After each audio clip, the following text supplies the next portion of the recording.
It is another beautiful night for Philippine basketball as we welcome the Mpbl playoffs.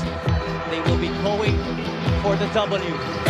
Abundo hands it off. Ronyo, he has been their hot hand.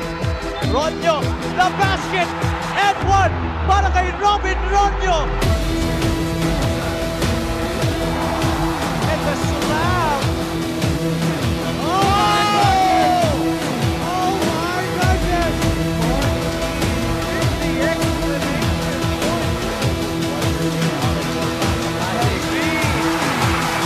That was a nice pass coming from Roy Sumang again.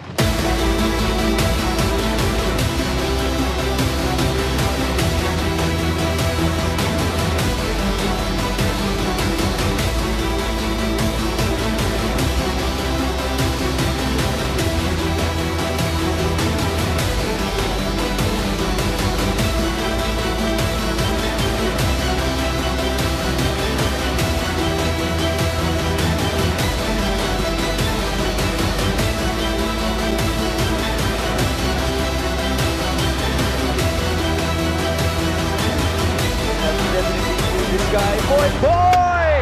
Clear the runway!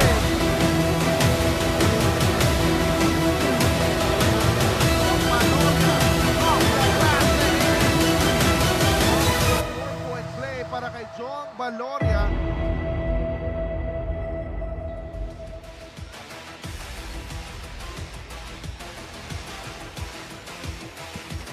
Mula sa Luzon, sa Visayas, sa Mindanao at sa iba't ibang sulok ng mundo, kami po ay nagpapasalamat sa inyong panonood ng Maharlika Pilipinas Basketball League, ang liga ng bawat Pilipino. As tonight, we present to you day number 3 of your 2023 Mpbl playoffs, coming to you live from the Nueva Ecija Coliseum in Palayan City, the home of your Mpbl 4th season champions. And tonight, we feature your Season 3 champion head coach, Don Dulay, who is now heading the Makati Kings. He will go up against his old-time rival in Coach Randy Alcantara, who is our Season 2 champions for the San Juan Knights. He was the head coach of that squad that, of course, had the likes of Mike Ayanayon, John Clarito, and John Wilson. It is San Juan versus Makati as seeds 6 and 3 in the North Division, to be followed by Nueva Ecija versus Pasay, seeds 2 and 7 in the same division. Thank you so much for joining us, folks. This is Migs Gomez at your service, alongside Javi Palanya. And Javi, let's talk about our two coaches, Don Dulay and Randy Alcantara. Every time you see them face here in the MPBL, how does that change your expectations? Well, both of these guys, as we already mentioned, they have championship pedigree, and we always expect them to bring out their best in all of their players whenever they play in games. At alam na natin, it's always going to be quality. It's always going to be a great chess match because two of these guys have intense experience at winning the greatest games. And speaking of quality, it's not only for this game, but our whole playoff bracket will present you a load of quality here in the MPBL. Javi, what's happening right now, both in the North and the South Division? Well, in the Northern Division, of course, we had Pampanga having an expected win against the Marikina Shoemasters. Caloocan, though, surviving Pasig in the endgame. Pero sa kabilang panig naman, Bacoor surprisingly losing to the Iloilo United Royals on that buzzer-beating 3 by CJ Katapusan. That was a very surprising win. We did not even expect Iloilo to come close to Bacoor, at least in that first game. But it was a surprising victory, and that has been what this season has been all about, surprises and upsets. Now, even though we do have some lopsided matchups, some people might argue that in a couple of series here in the playoffs, I'm sure a lot of people will argue San Juan versus Makati is very well matched here in our 2023 playoffs. So now we talk about the previous playoffs appearances of the Makati Kings, their history so far in our league. You see here, in the Datu Cup, it was an early exit para dito sa Makati Kings. Pero ang diferensya naman, the following season, they were able to go all the way to the North Division Finals, only losing to San Juan. But it's a different story this season para sa Makati because this is a whole different team with a new coach. That time, they were still the Makati Super Crunch led by Coach Cholo Villanueva. But right now, it's Coach Don Dulay and a whole different set of players that this is the core of the Davao Occidental Tigers now, joining the Makati Kings. Dami na nagbago. Last year, Makati was at the bottom of our league in the North Division, but they have come a long way with Coach Don Dulay and, as you mentioned, the core of the Davao Occidental Tigers. Now let's talk about the previous playoffs appearances of the San Juan Knights. Again, they are the Season 2 champions of the league, and they eventually lost to Davao in Season number 3. Yeah, and San Juan has always been one of the most successful teams that we've had here, already having that championship and also having multiple appearances at the national championship. Last year they came close, but unfortunately we all actually had them as favorites to go all the way to the championship round, but unfortunately Nueva Ecija just went all the way. It swept the regular season and just went all the way in our playoffs. As you can see here, their record: championship in the Dato Cup, Lacan Cup. They lost to Davao in the national finals, and last year nga in the division finals, losing to the Nueva Ecija Rice Vanguards. Now we have to note to everybody na onti na lamang ang natitira, no, mula sa championship squads natin. 3 from San Juan and 3 from the Davao team, now onto that Makati team. So mamaya i-breakdown natin yan. Pero sa ngayon, pag-uusapan natin ang previous meeting ng ating dalawang koponan here in our regular season. That matchup actually happened inside the Phil Oil Eco Oil Center. It was Lucas Cullar who led the way for that Makati win. Yeah, that's right. That was still happened last May 26. That was a 95-84 victory. San Juan was actually leading most of the way. It was kind of nip and tuck. They weren't able to pull away. They carried a 6-point lead heading into the fourth quarter. Unfortunately for the Knights, Makati came alive, outscoring them 34-17 in the fourth quarter to come away with this 11-point victory. As you can see here, the numbers, Makati and San Juan shooting almost similarly, but it was really the turnovers that San Juan committed. They scored 25 points off those 16 turnovers and also out-dueled them inside the shaded area, as well as the numerous contributors for the Kings. The bench was very productive for them. Makati had 47 to the 27 bench points of the San Juan Knights. As you mentioned, Cullar had 19 points to win best player of the game honors. He led 4 players in double figures for Coach Don Dulay's squad in that game. 7 steals as well for Lucas Cullar. Very, very impressive. Now, let's talk to the head coach of the Makati Kings. That is Coach Don Dulay, who is with us at the sidelines. Coach, how are you doing? And I'd like to ask you this, because your players from that Davao court told me that your practices were a little more intense this past week. Can you describe those training sessions to us? Yeah, we had to keep the players from each other this whole week. But, the intensity was high. They know the team where we're going against, the history we have. So the intensity was a little bit higher than usual. And we like that. We like that. Coach, what's the different approach that you have for Makati this season compared to when you were still coaching the Davao Occidental, the Tigers back then? Difference? Not much of a difference. Only from the beginning, because the core we had now is a little bit different.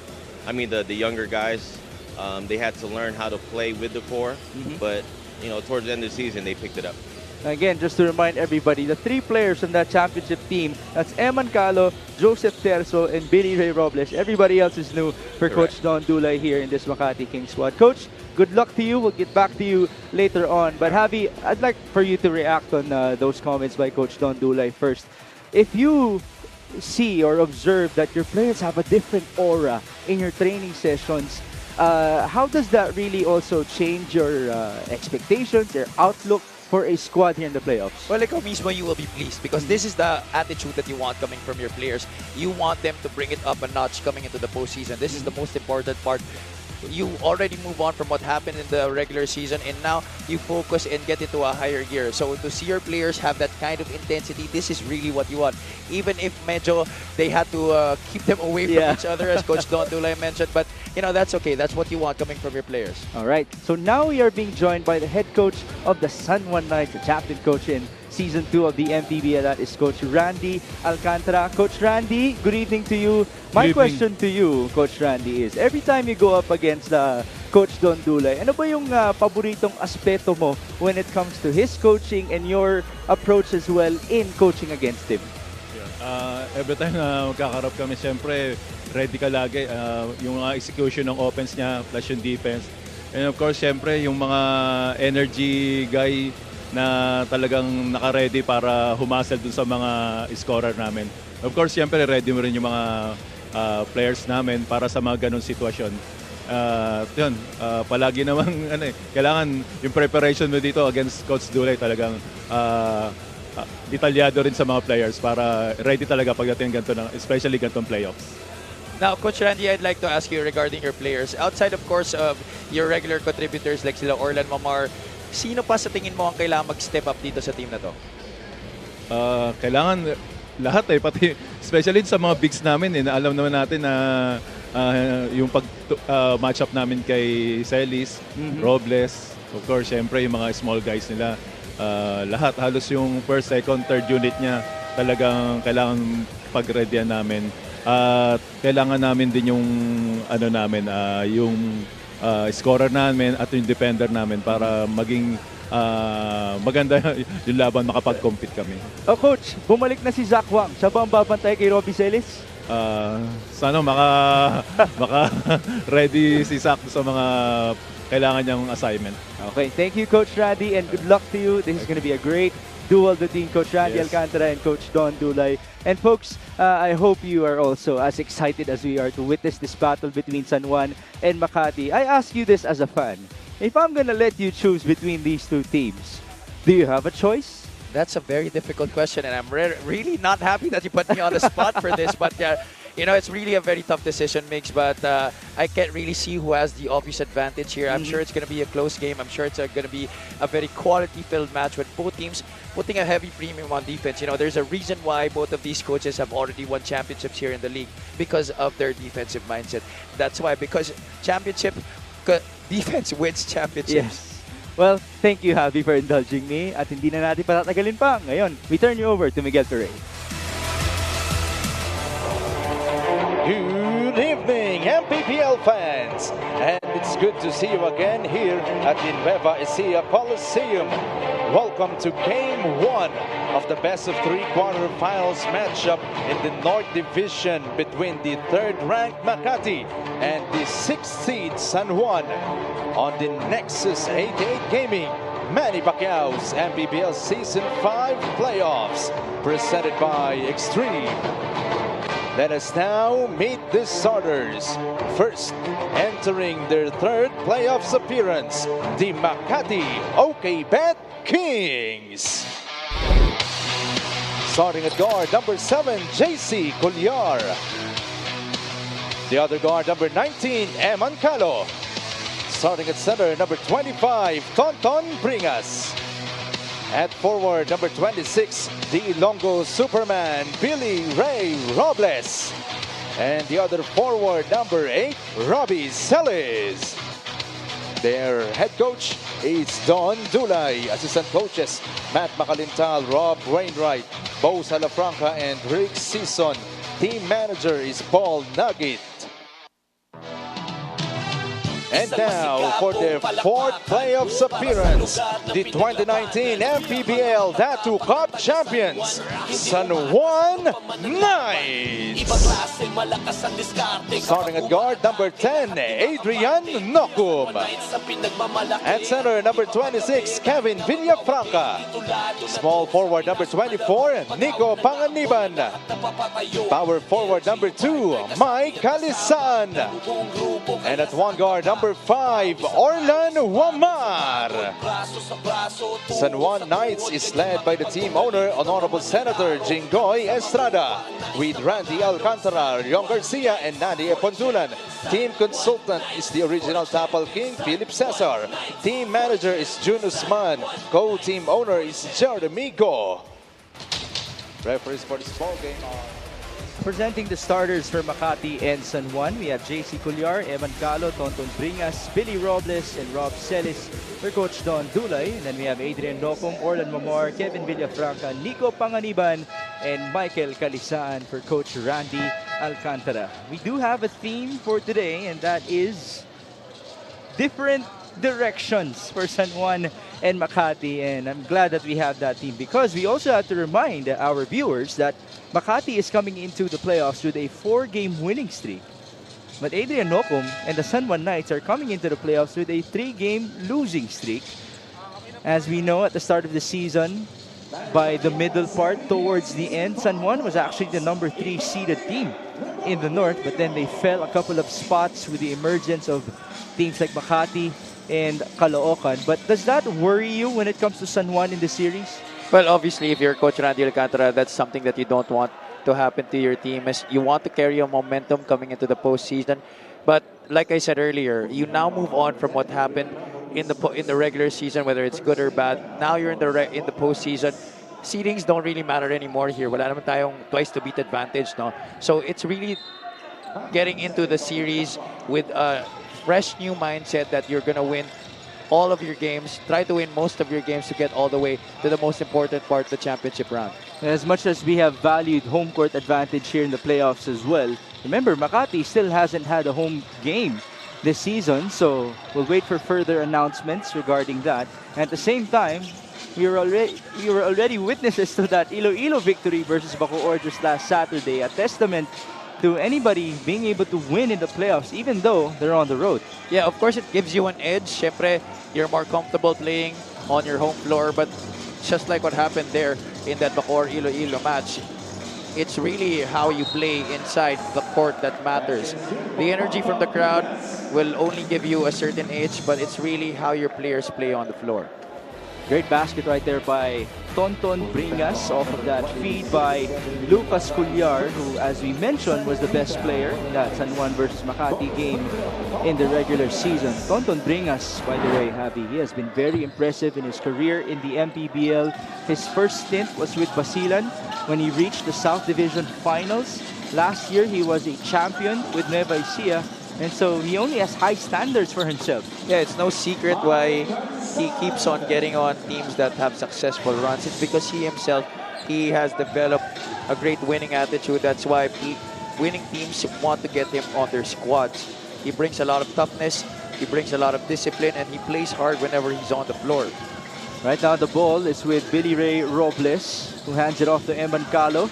6 on the shot clock. Ooh, nice looking step back from Eman Calo. Yeah, this guy might be all funny and all goofy when he's off the court, but when he is inside the hardwood, expect him to be laser sharp and locked in. Oh, I tell you, when I had that conversation with Billy Ray Robles as Orlan Momar backs that ball in, I asked, sino ba yung ajit sa training ninyo na kailangan kayo ipag-separate? At ang sabi niya, eto, si Eman Calo. Which is very ironic because, as you mentioned, he's usually very funny, very jolly. But then again, we've also seen some moments wherein Eman Calo is the most serious guy from Makati. As now Orlan Momar just drained a three-pointer and then he got hit after that shot. I see a guy here down on the floor. It's Orlan Momar right after he hit a transition three-point shot. He was met by Tonton Bringas near the front, the half-court line where he was decked.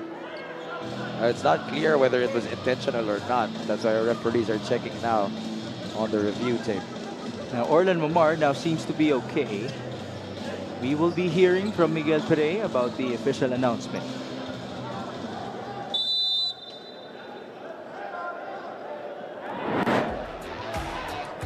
See what happened here. There you see the transition three made by Orlan Momar. And then, as he tried to cross half line, there was Tonton Bringas. Mukhang wala namang extension. Oo. Parang hindi lang nakatingin si Orlan, no? Kasi Yeah, siya he was just tumatakbo. blindsided. Alright, so we return to our action. Now there's a loose ball foul. It seems to have been on Michael Calisaan. And looks like away from play. Meron pa nakatama kay Tonton Bringas. Good for Eman Calo to get Tonton Bringas to not retaliate anymore. Seeing as to how Tonton Bringas' value in this game is very important para dito sa Makati.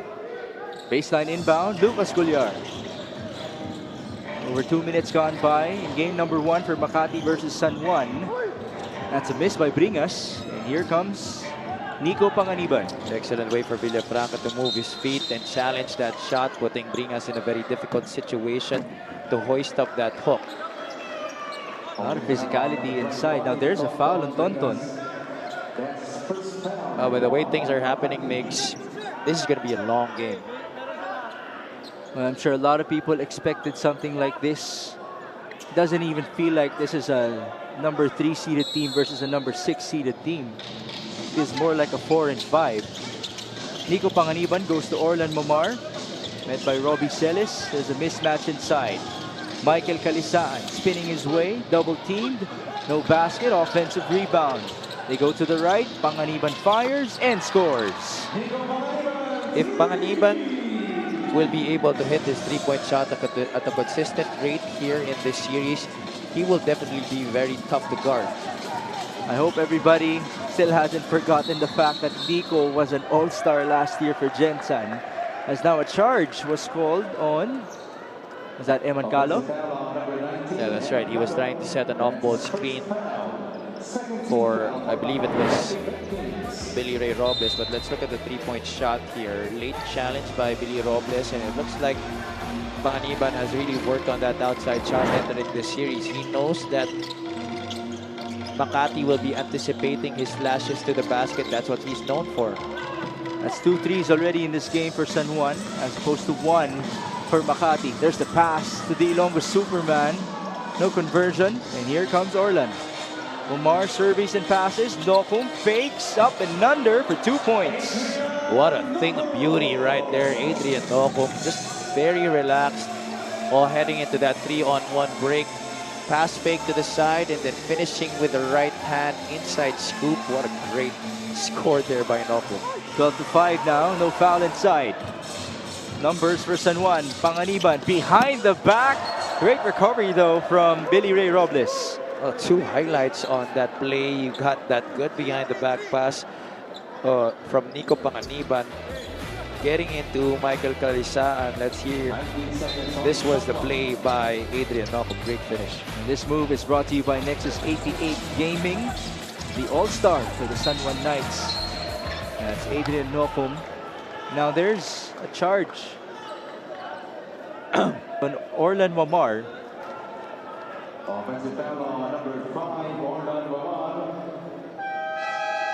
And now we will have our first timeout with 6 minutes and 12 remaining in the first.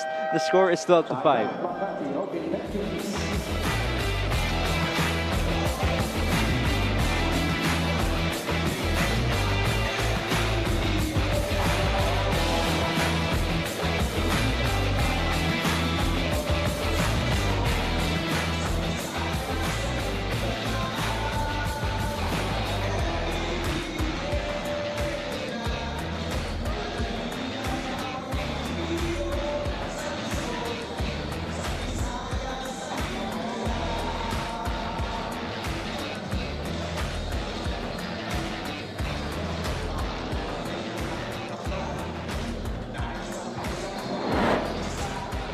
Now we present to you our player matchup. It's Eman Calo and Orlan Momar, who are champions already here in the Mpbl. That's correct. Very vital players to each of their teams.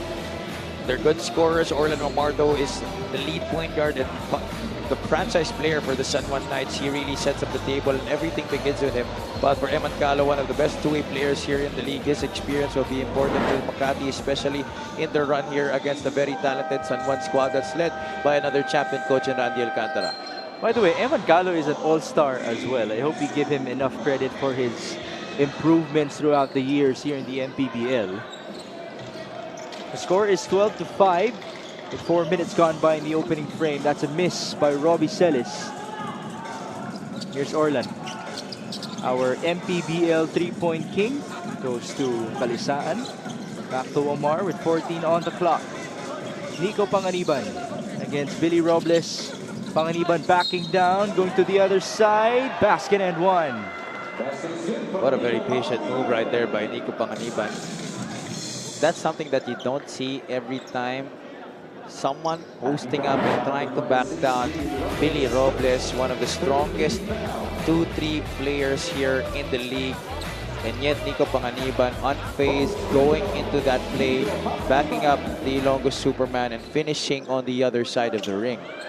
Ooh, unfortunately, Panganiban just airballed that free throw attempt. But I ask you this, how many times have you seen Nico post up in Yeah, this exactly. season? That's also one thing that we're not used to seeing. Nico Panganiban starting his attack from that block. It's now 14-5. San Juan's off to a great start here in Palayan City. Up top, the ball is with Eman Calo. The shot clock is at 11. Calo goes to Celis. The leading scorer of Makati misses. Scramble inside. Ball recovered by San Juan. Forward pass. Calisan is alone against two white shirts. Ooh, was that a walk? Yes, it was. A risky pass there by Orlan Mamar. Trying to go ahead to Michael Calisan. Despite two Makati defenders being there, he was able to deliver it. Calisan was able to catch, but it was a very tight situation already that forced him into that walk. Balik tayo kay Lucas Cullar. Going to Eman Calo. Screen by Rob Zelis. Eman drives. There's the extension. That's the first time at the start of this third quarter where San Juan wasn't able to keep in step laterally and defensively against Makati. Before that, they've done a good job of forcing the Kings into really tough looks at the basket. Turnaround shot by Orlan. That was short. 14-7. We go back with Eman. To the middle. Bringas now to the left. Robbie Celes swings it over. Eman Calo fires. In and out. Rebound. Tonton. Bringas taking his time. Nice fake. And he scores. What a crafty move right there by Tonton Bringas. Trying to fake Kevin Villafranca on that pass. And was still able to go up for the shot. That was still good defense actually, if you ask me, for San Juan. Michael Calisaan. Oh, that ball bounces in for him. This San Juan team is looking very sharp here at the start of this game. Are you seeing different sets from the Knights? They are running different sets. A lot of attacks that you are not used to seeing them. Like kanina, we saw Nico Panganiban starting on the block. And then they set up Orlan Mamar on that elevator screen on that left wing. He just missed it.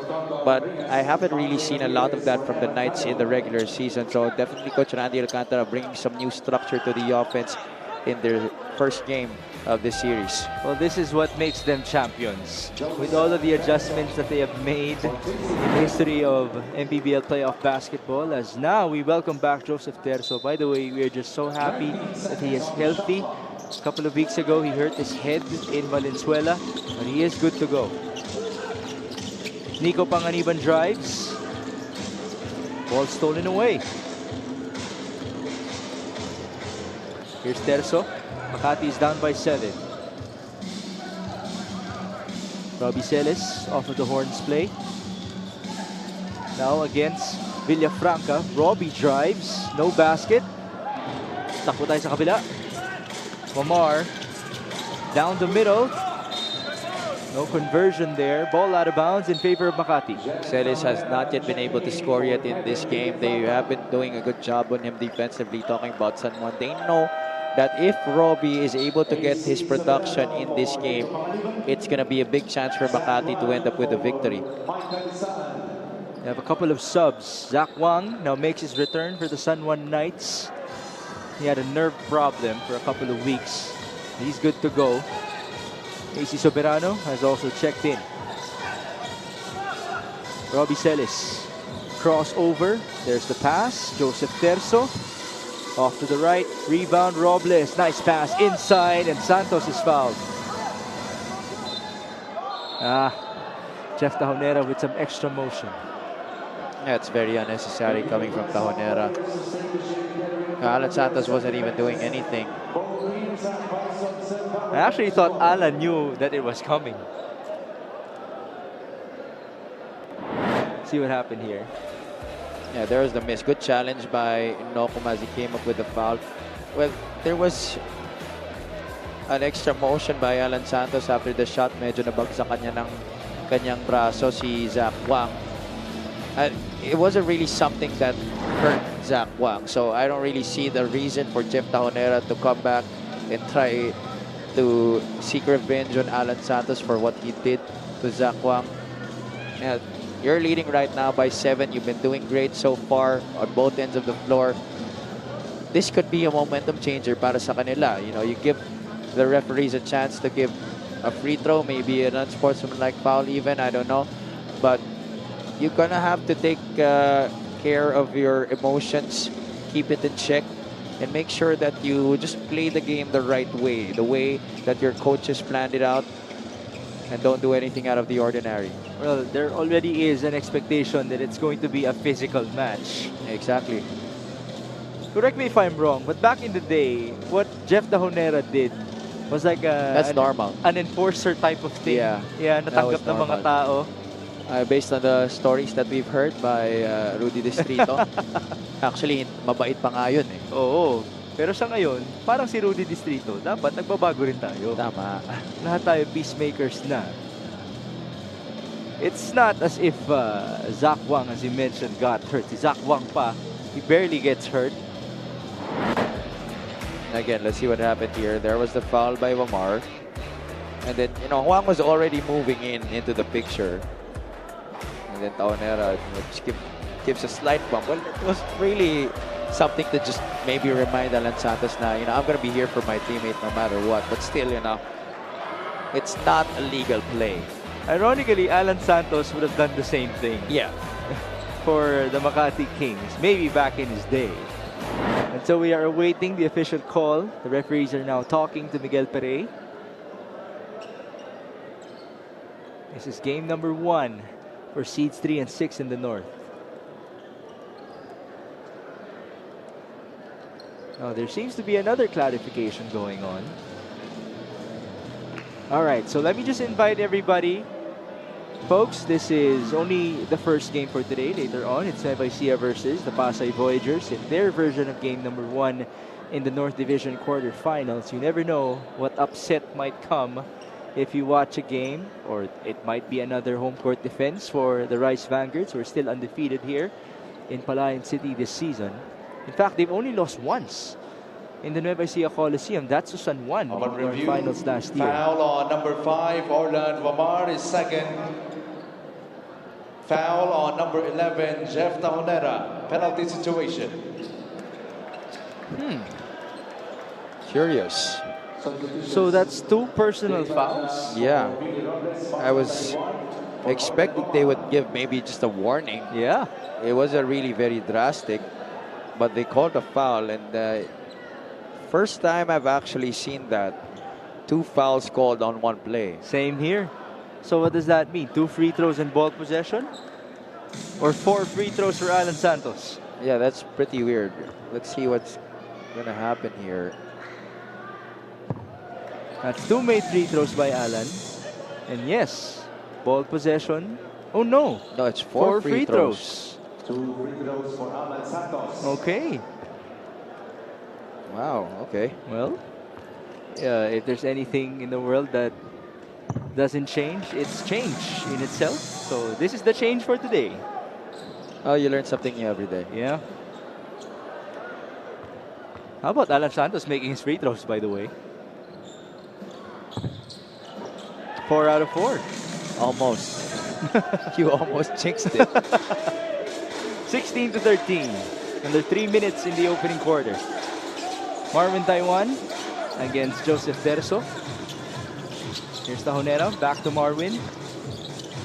Down the middle, Marvin. Pass was a bit too strong. Ball recovered by Nokom. Kick out, Soberano. His 3 is short. Terso will take his time. They were really trying to set up AC on that play. Ran 2 screens for him across the middle. Didn't get it to him. Good ball denial by Makati, and that was a scramble that resulted in AC being open. Unfortunately, he was unable to hit. 7 on the shot clock, Alan Santos. Cross court they go. Ramirez from the corner. That's off to the right. Rebound, Taiwan. Santos is on the floor. This is numbers for San Juan. Soberano to Marwin. Up top, Jeff Tahonera. Could have shot it already. Ooh, nice rebound. Sorry, miss for Nokom.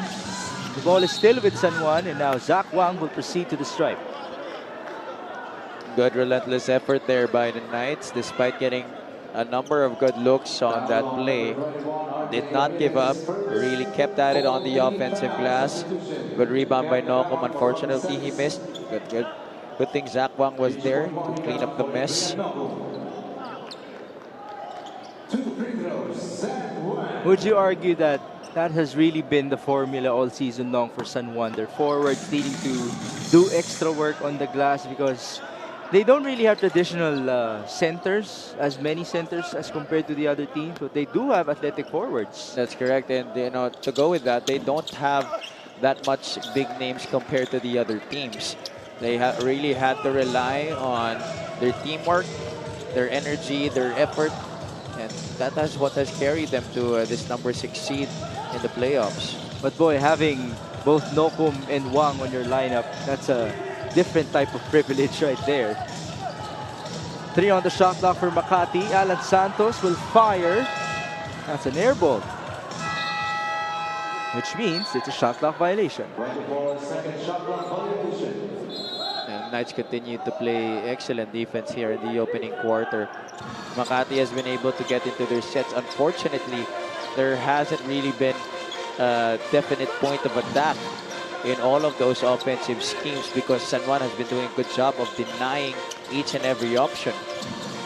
It's now 17-13. Soberano escapes. No finish there, but there's the follow from E.G. Boymoyga. Another effort play right there for the Knights. Soberano missing on the initial attempt off of the drive. But Moica was there. Makati failing to box out once again. Rebounding is now at 16-9 in favor of the Knights as Dagangon misfires. That's the 17th board of San Juan. And that's the first open look that Makati has had here in the first quarter. Soberano, that's a 3 from the left wing. Now this is a guy that Makati doesn't want to get hot.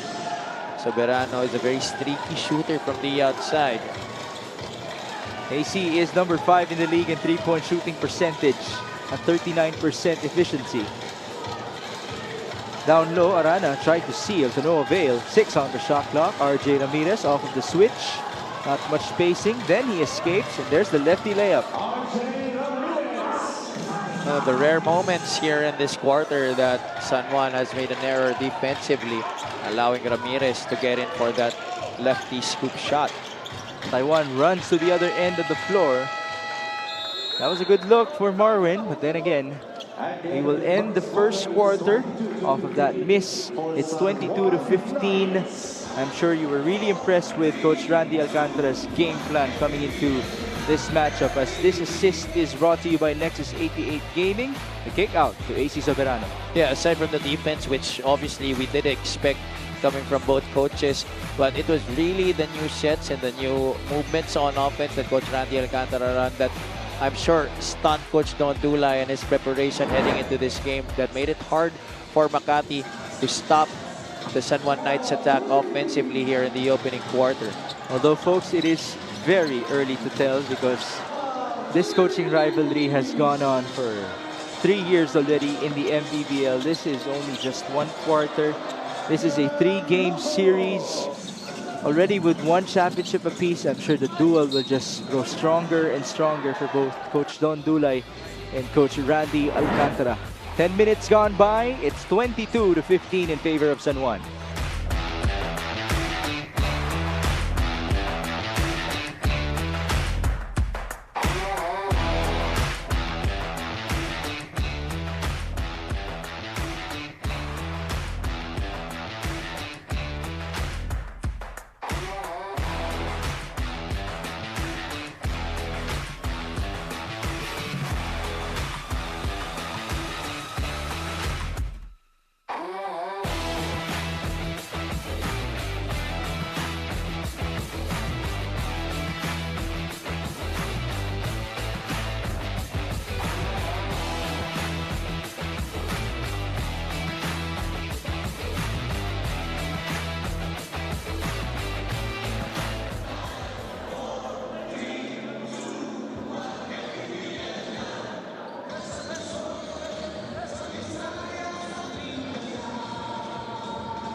We are back inside the Nueva Ecija Coliseum in Palayan City.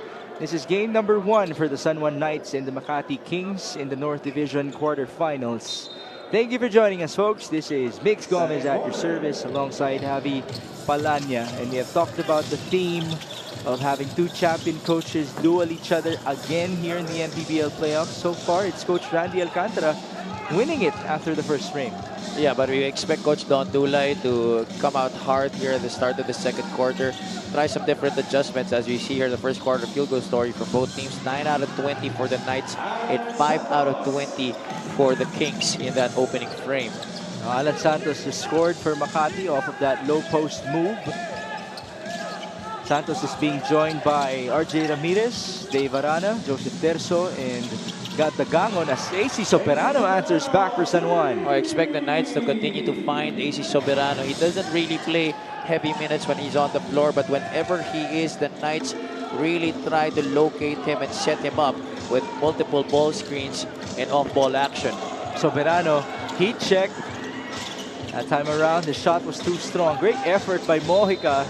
And because of that effort, San Juan will keep possession. Yeah, even if he was able to save it to the wrong man, Arana wasn't able to handle that basketball well enough, allowing the Knights to have another crack at it. This was the previous three-point shot by AC Soberano before he pulled up with a miss.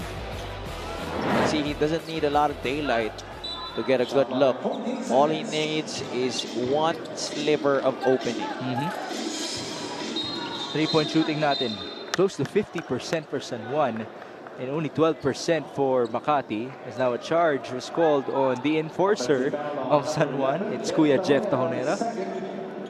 And once again, that was a setup for AC Soberano. Yeah, unfortunately, offensive foul on the moving screen by Jeff Tajonera as he tried to get AC wide open.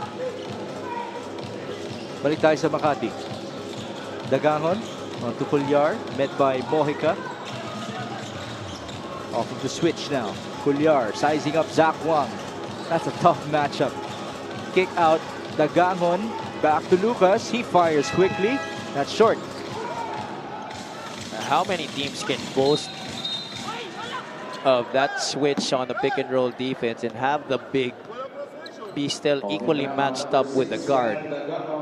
Zach Wang is a guy who can guard multiple positions. That's why Coach Randy Alcantara, whenever Zach Wang is on the floor, very comfortable to have him switch off on pick and roll situations. He knows that Zach can be very capable in guarding the opposing team's point guards or shooting guards. And it's not like Lucas Culyar is a slow guard. He's pretty fast. Turnover. Ooh! But then again, unfortunately, Alan Santos passed the ball on to Kenneth Duremdes, our commissioner, which is not a good idea. Now Renzo Subido will check in for Marvin Taiwan. Third point guard off the bench for Coach Randy Alcantara. Let's see what Renzo can bring to the table here for the Knights. His hamstring has already healed fully, and he's ready to go at it here in this game. Has he been losing weight as well? Not really. I think he looks the same. I just remember seeing him for the first time in the season, and he was looking bloated. Great to see him in good shape. 25-17. Gat Dagangon catches, fires, and scores. This is a guy who is a very potent scorer. He's proven that here in this league. Unfortunately, this season for Makati, he's been in and out of the lineup due to various reasons, injuries, personal problems that he has had to deal with. But right now, Makati very lucky that he's now back in harness, especially for the opening of these playoffs. He might not be 100%, but not 100% of Gat Dagangon is still good enough. And so everybody knows Dagangon is nursing an MCL injury, but that was coming from way back to his college days. Jeff Tajonera will fire. That's short. Rebound Culyar. No numbers for Makati. Lucas goes to the trailer. Mpbl drives. He shoved away Zach Wang. That's a defensive foul. Initially, that was actually already very good challenge coming from Zach, but then he reached out and clipped Mpbl on the wrist. That allowed the whistle to be blown by our referees.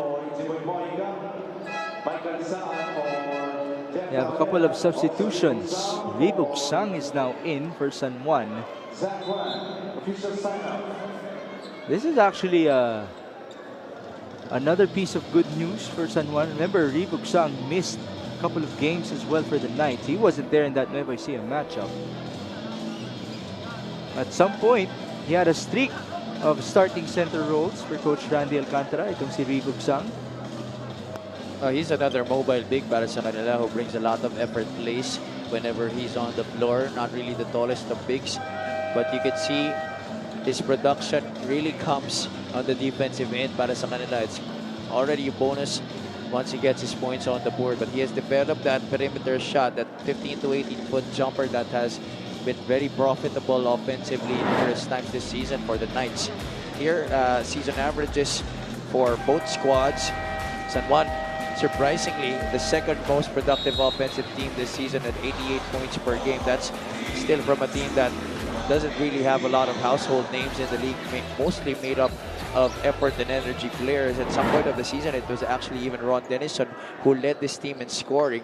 But still, both of these teams, great defensive squads. That's the reason why they're still here in the postseason. And, you know, like what you've been mentioning, it doesn't really matter what seed. In fact, this matchup right now, good enough to be called the North Division Finals matchup. Right. Tamang-tama yan. I actually want to give a quick shout out to Ron Dennison. I hope he recovers well from his ACL injury. Before he left, Ron Dennison was #1 in the league in three-point shooting. Who would have expected him to have achieved that?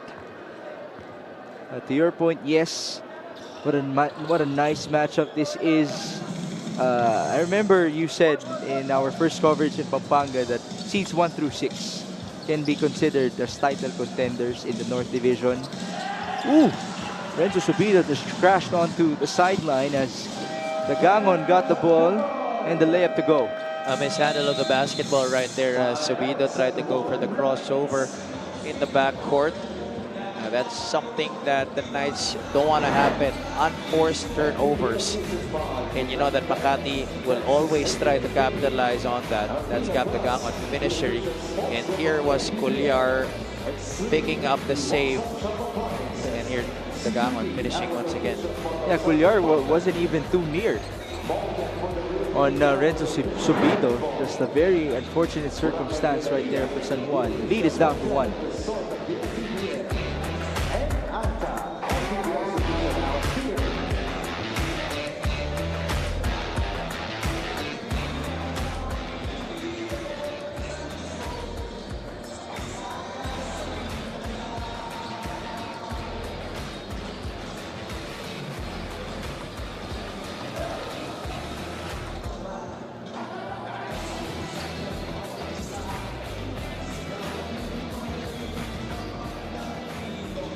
Now let's talk about Michael Calizan. 11.2 points per game this season, 8.5 rebounds.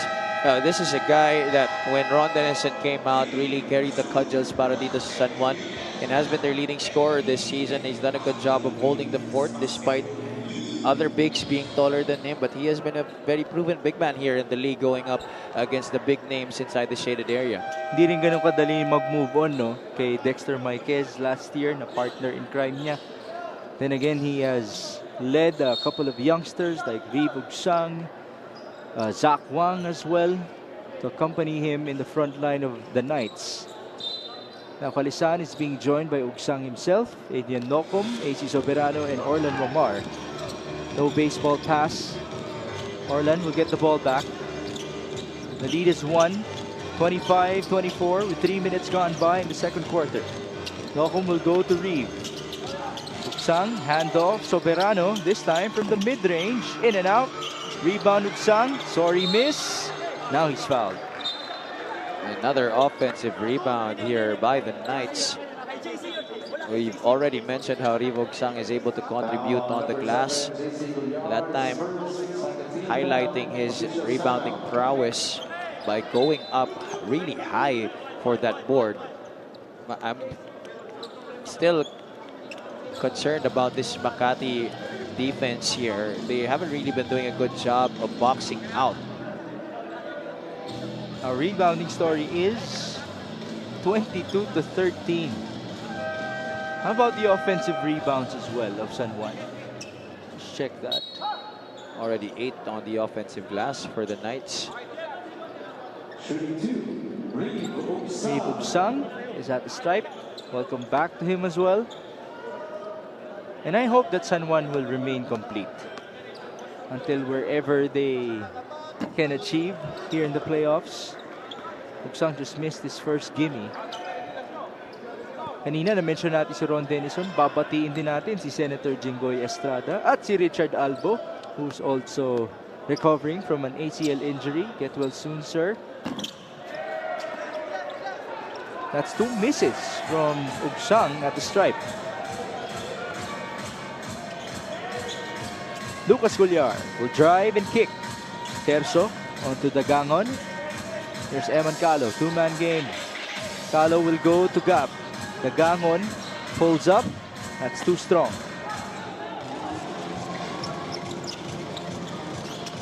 Balik kay Orlan. Up top, Kalisaan. Nice fake. 1-2. And the gimme. Well, aside from getting a lot of good movement offensively, it seems the Knights have really been making a lot of the good reads here in this game, while Makati hasn't been able to knock down their shots because of the intense defense that the Knights have been putting on them.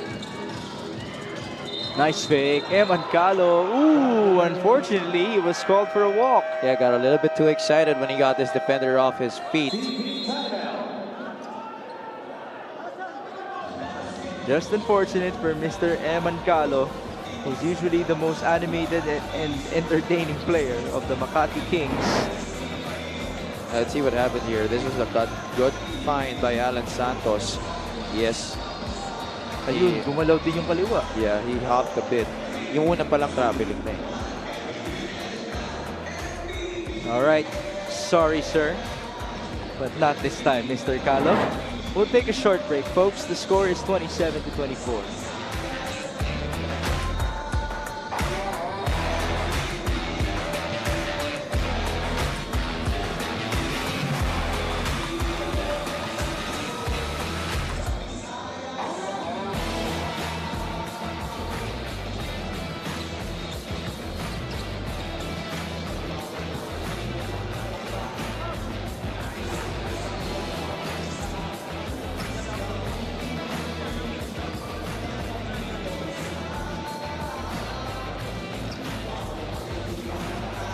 This move is brought to you by Nexus 88 Gaming. Michael Calisan escaping the defense of Gab Dagangon. And then, that was an easy layup for him. But here, Kalisaan breaks away after that pick and pop situation on the left wing, getting Gab Dagangon to bite on the fake and going all the way to the basket. Here's Mr. Kalisaan. Talked about his numbers just a while ago. He's going to have to come up big again as now one of the veterans of the San Juan Knights with a lot of youngsters on their lineups. Again, only 3 champions remain in the roster of Randy Alcantara. That's Orlan Mamar, Joseph Ubalde, and Jeff Tahonera. On the other end, 3 champions remain as well for Coach Don Dulay and Eman Calo, Joseph Terzo, and Billy Ray Robles. We seem to have some technical difficulties regarding the clock here inside the venue. So we'll take another short break.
Nagbabalik po ang Maharlika Pilipinas Basketball League, ang liga ng bawat Pilipino.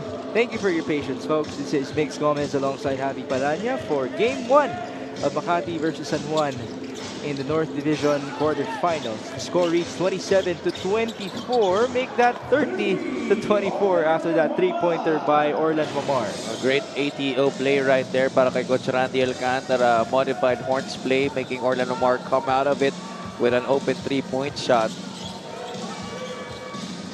We have 5.5 minutes remaining before halftime. Robbie Celis fakes left, drives, no basket. Celis is still scoreless in this game. Nice cut, nice pass, good finish by Mike Alisan. Slow to go down there were the Makati OKBet Kings. And now San Juan continues to capitalize on those errors made by the squad of Coach Don Dulay. Aside from the fact that Rob Celis isn't scoring here, Oh, he's really getting stopped. Now there's a foul to stop the break committed by Joseph Terzo. what's difficult right now for Rob is that he's getting multiple looks. Different guys get on him defensively. Now we present to you our exceptional pass of the game, brought to you by Boracay de la Ia, the official hotel and resort of the Mpbl. Just a lot of chemistry between those two players. Initially, Wamar was trying to go to Nokum, who was free on the right corner, but then he saw Kalisan trailing the play, cutting down the middle. Boy, that head fake also caught the cameraman. Yeah, he was going for that high percentage shot. That's a good move for Orlan to try and get Kalisan that layup.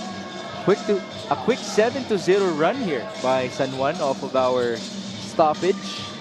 He did mention to me off air, it's a momentum breaker. But the question is, which momentum will be broken? Eman Calo off of the baseline try, he was fouled. Alcala was able to hit a three-point shot early in the game for Makati, but since then he has been cold. This time trying to get into the basket, putting the ball on the floor, attacking baseline. Pasok dito si Zach Wang for Michael Isaan, who was running a bit awkwardly after his previous layup a couple of possessions ago. Let's hope that he's going to be okay. Here's Mr. Eman Calo. There's a theory provided to us by Robbie Celis that every time Eman Calo is in a good mood, if he's being funny, if he's being chill, that's when he plays well. When he's serious, that's when he starts to screw things up for the Makati Kings. And so I'd like you to notice kung ano nga ba ang attitude, nung demeanor ni Eman Calo for today. Well, kanina, before the game, he was still being all funny and all goofy. He even tried to put the headset on him when he positioned himself in between us. Nakita niya kasi si Paulo Hubalde last Saturday, mukhang gusto na mag-try out mag-commentator. Well, they're still here in the playoffs, so that's not going to be a possibility anytime soon. Lucas Cullar fires. That short. Rebound, Orlan. Behind the back for Romar. Cross court he goes. Soberano. Touch pass. Nice feed. No foul inside. Cullar. Now going to Tonton Bringas. There's the high-low. Bit of a push, and finally, that's the first field goal for Robbie Celis after 7 tries. I'm surprised they didn't call an offensive foul. There was obvious extension of the arm right there by Celis to get that lob pass off of Tonton Bringas. That allowed him to get the first bucket of the game for his name. Ooh, that's a foul. And Eman Calo knew that it was coming. A push by Kevin Villafranca. Yeah, the problem is that's going to be 2 free throws for Eman Calo.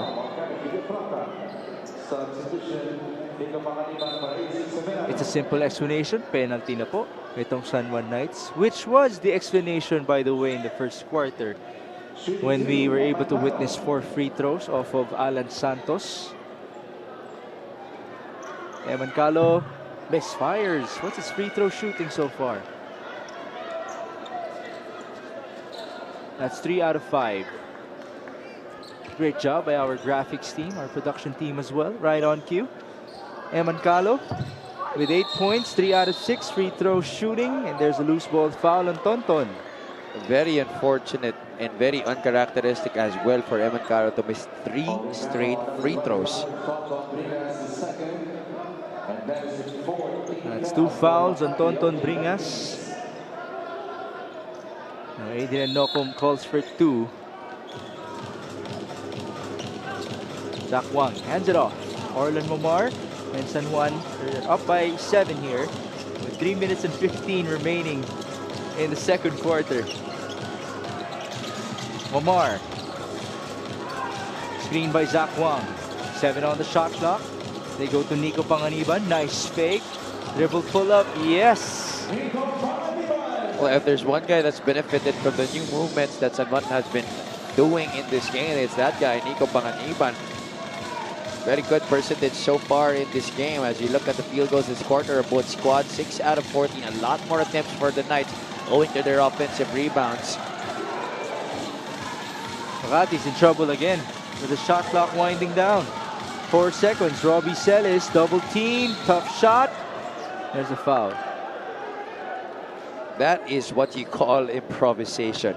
He was going nowhere with that play. San Juan was playing good defense until the very last moment, but then Celis, due to his high basketball IQ, just tried to go inside with his arms into his defender, which forced our referees to blow the whistle. That's another miss at the stripe for Makati. They're now 7 out of 12 from the line. Yeah, Robbie Celis has always been a low percentage free throw shooter. That's one part of his game that has always been exposed by the other squads.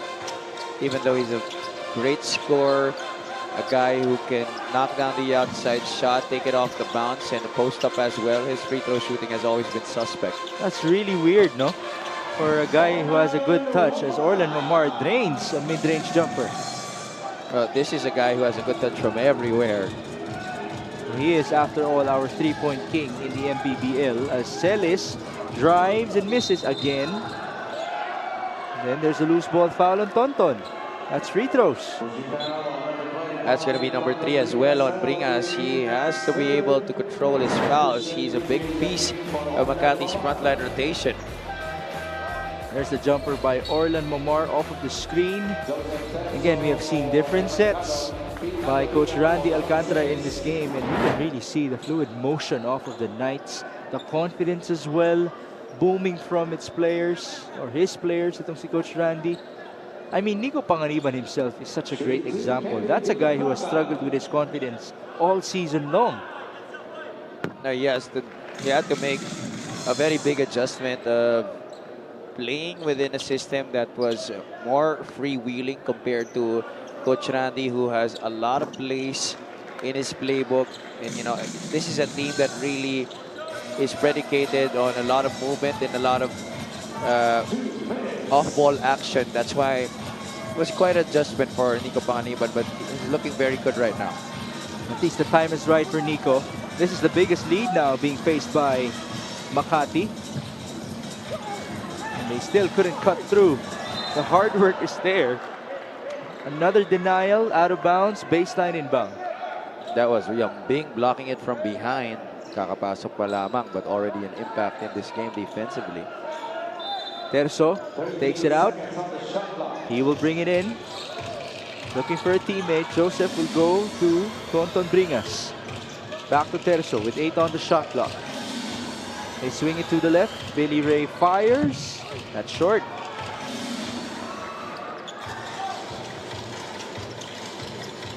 (40-27). Under 90 seconds remaining before halftime. Adrian Nocum. Screen by Villafranca. Nocum taking his time. He fires and misses. There's a man down. That's Villafranca. Cullar pushes. Agovida. No basket again. Offensive rebound. And Robles is fouled. Kahit nakakapasok ang Makati sa loob, you know, San Juan has always been there to put a guy in front of them to challenge the shot. Makati's just lucky on this occasion that Robles went up hard and was fouled in the air. And it's not just one guy, no? There are multiple players contesting the attempts. That's what makes it doubly difficult for Makati to get up shots, even if it's inside the paint. This Kings team has a lot of good finishers. But obviously, you know, when you put 2 guys or 3 guys in front or all around that player, it's really going to change the touch. Good thing though is that Billy Robles was able to convert from the stripe, because the field goal shooting of Makati is only at 25% as compared to the 44% for Coach Randy San Juan Knights. 40-29.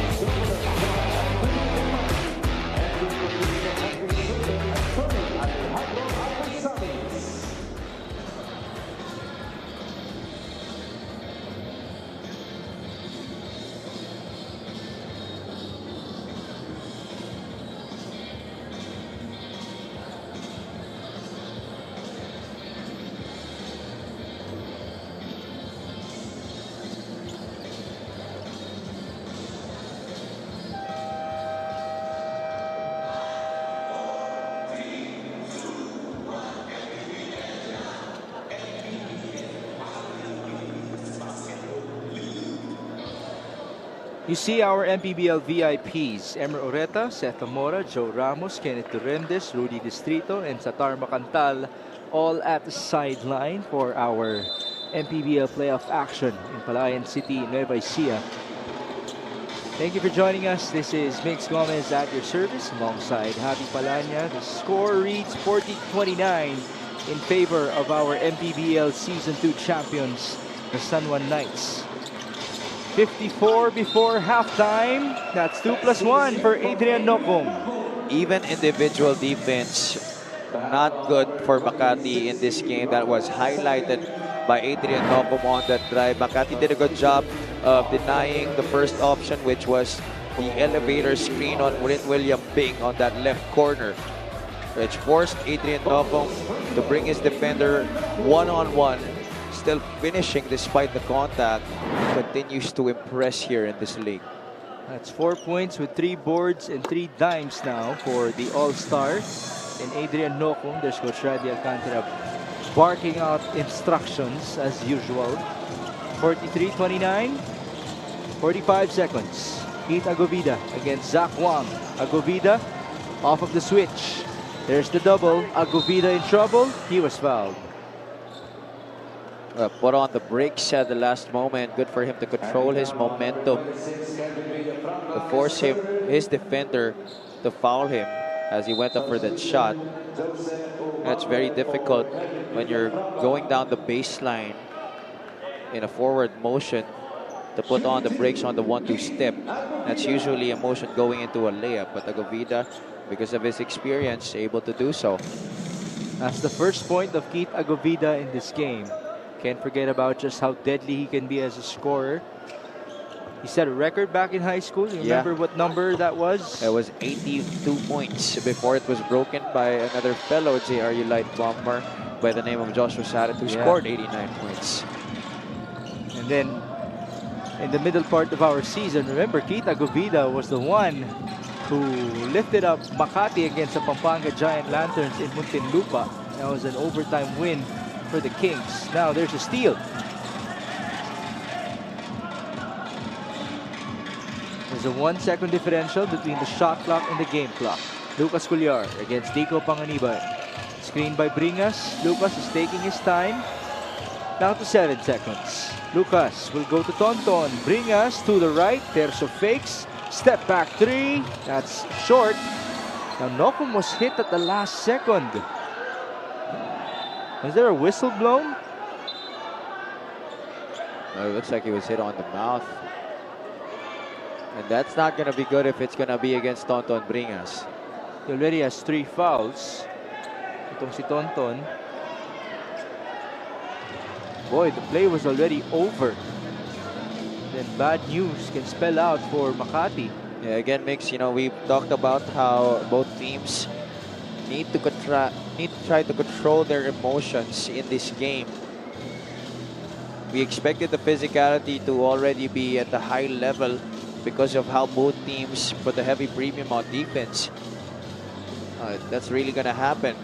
That's why you gotta keep your emotions in check. You can only wonder what's going through the mind of Coach Don Dulay right now. What is he going to say inside Makati's locker room as per their adjustments in the second half? All right. So now referee Julius Ticchio will be speaking with our table officials. But his teammates are also consulting our head of referees, George Magsino, right now. This is only the beginning of our Monday doubleheader. Later on, the Nueva Ecija Rice Vanguards will go up against the Pasay Voyagers in Game 1 of their best-of-3 series.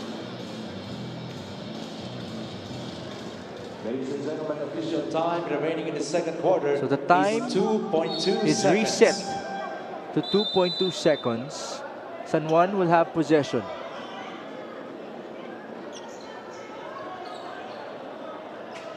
So no foul was called, just out of bounds.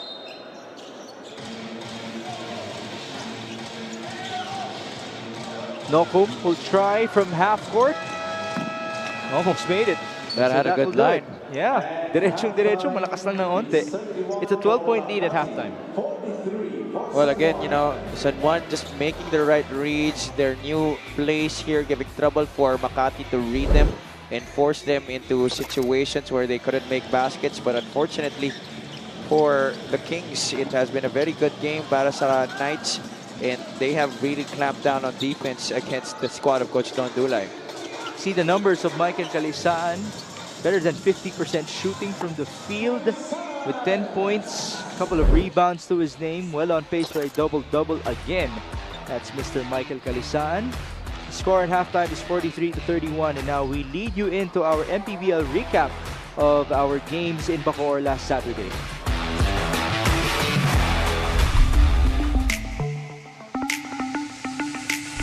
Welcome to your Mpbl recap and first set of games para dito sa South Division playoffs, and we started with a showdown between the number 4 seed Zamboanga Farmers Brand Sardines and the Quezon Huskers, and Zamboanga coming out on top in that game. And we saw the brilliance of JC Marcelino, the reigning MVP, na maganda yung pinakita, 20 points in that ball game to go with 10 rebounds and 7 assists. Ano masabi mo na sa performance ni JC kanina? Well, for me, it's an MVP performance. No? Like we said kanina, a two-way player, nag-deliver para sa team Zamboanga. Well, he also anchored the pressure defense ditong Zamboanga Families Brand Sardines, also being helped out ng kanyang kakampi, and then King Caralipio also hitting some big shots in this ball game. On the other end, ang nagdala naman sa Quezon was Topeng Lagrama, but he needed help, Pao, no? And he wasn't able to do it alone, and the rest of the team actually struggled. Francis Tamsi, huli na nung nakita niya yung 3 points na pumasok.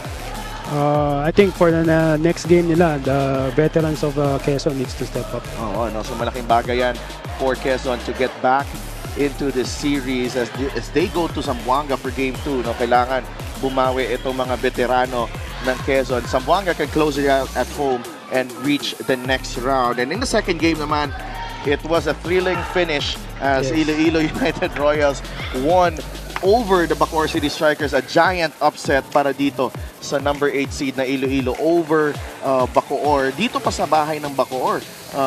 Pao, and what was your initial reaction? Especially nung pumasok ang 3-pointer ni CJ Katapusan to win the game. Well, actually, speechless ako kasi grabe yung puso na binigay ng Iloilo. Winning against a number 1 team on a home game. Oh, and they were down by 23 points as well. Itong Iloilo United Royals early in the second half. Bumalik sila, inunti-unti nila yung lamang, and Renzo Navarro also had his moments. Napabilib ka sa performance ni Renzo Navarro bago siya na-foul out. Oo, sayang. Pero I think he will bring it again sa next game. Oo, no, and a big performance ng Renzo, but ang napabilib din tayo sa laro nitong si Shaq Imperial, who was the best player of the game with 12 points. Big moments ang nag-step up ito si Shaq para sa kanyang kupunan. He took over when Navarro was out, so yun lang naman next leader. Oo, so next man up para dito sa Iloilo. James Crecote, on the other hand, and of course si John Hermal, helping out itong backcourt to keep them, at bay, no? Para makadikit ng endgame. Pero hindi nga enough as, although Chito Jaime tied the game, itong si CJ Katapusan ended things para dito sa Iloilo United Royals. An upset para sa Iloilo, and they will try to eliminate Bacoor in the next game in Zamboanga. So that's it for your Mpbl recap. Sundan nyo po ang action dito sa Maharlika Pilipinas Basketball League Playoffs dito lang sa aming Facebook page and YouTube channel, and of course on MPTV. Maraming salamat po.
It is halftime here in Nueva Ecija for two teams coming from different directions coming into game number 1 for Makati and San Juan in the division quarterfinals.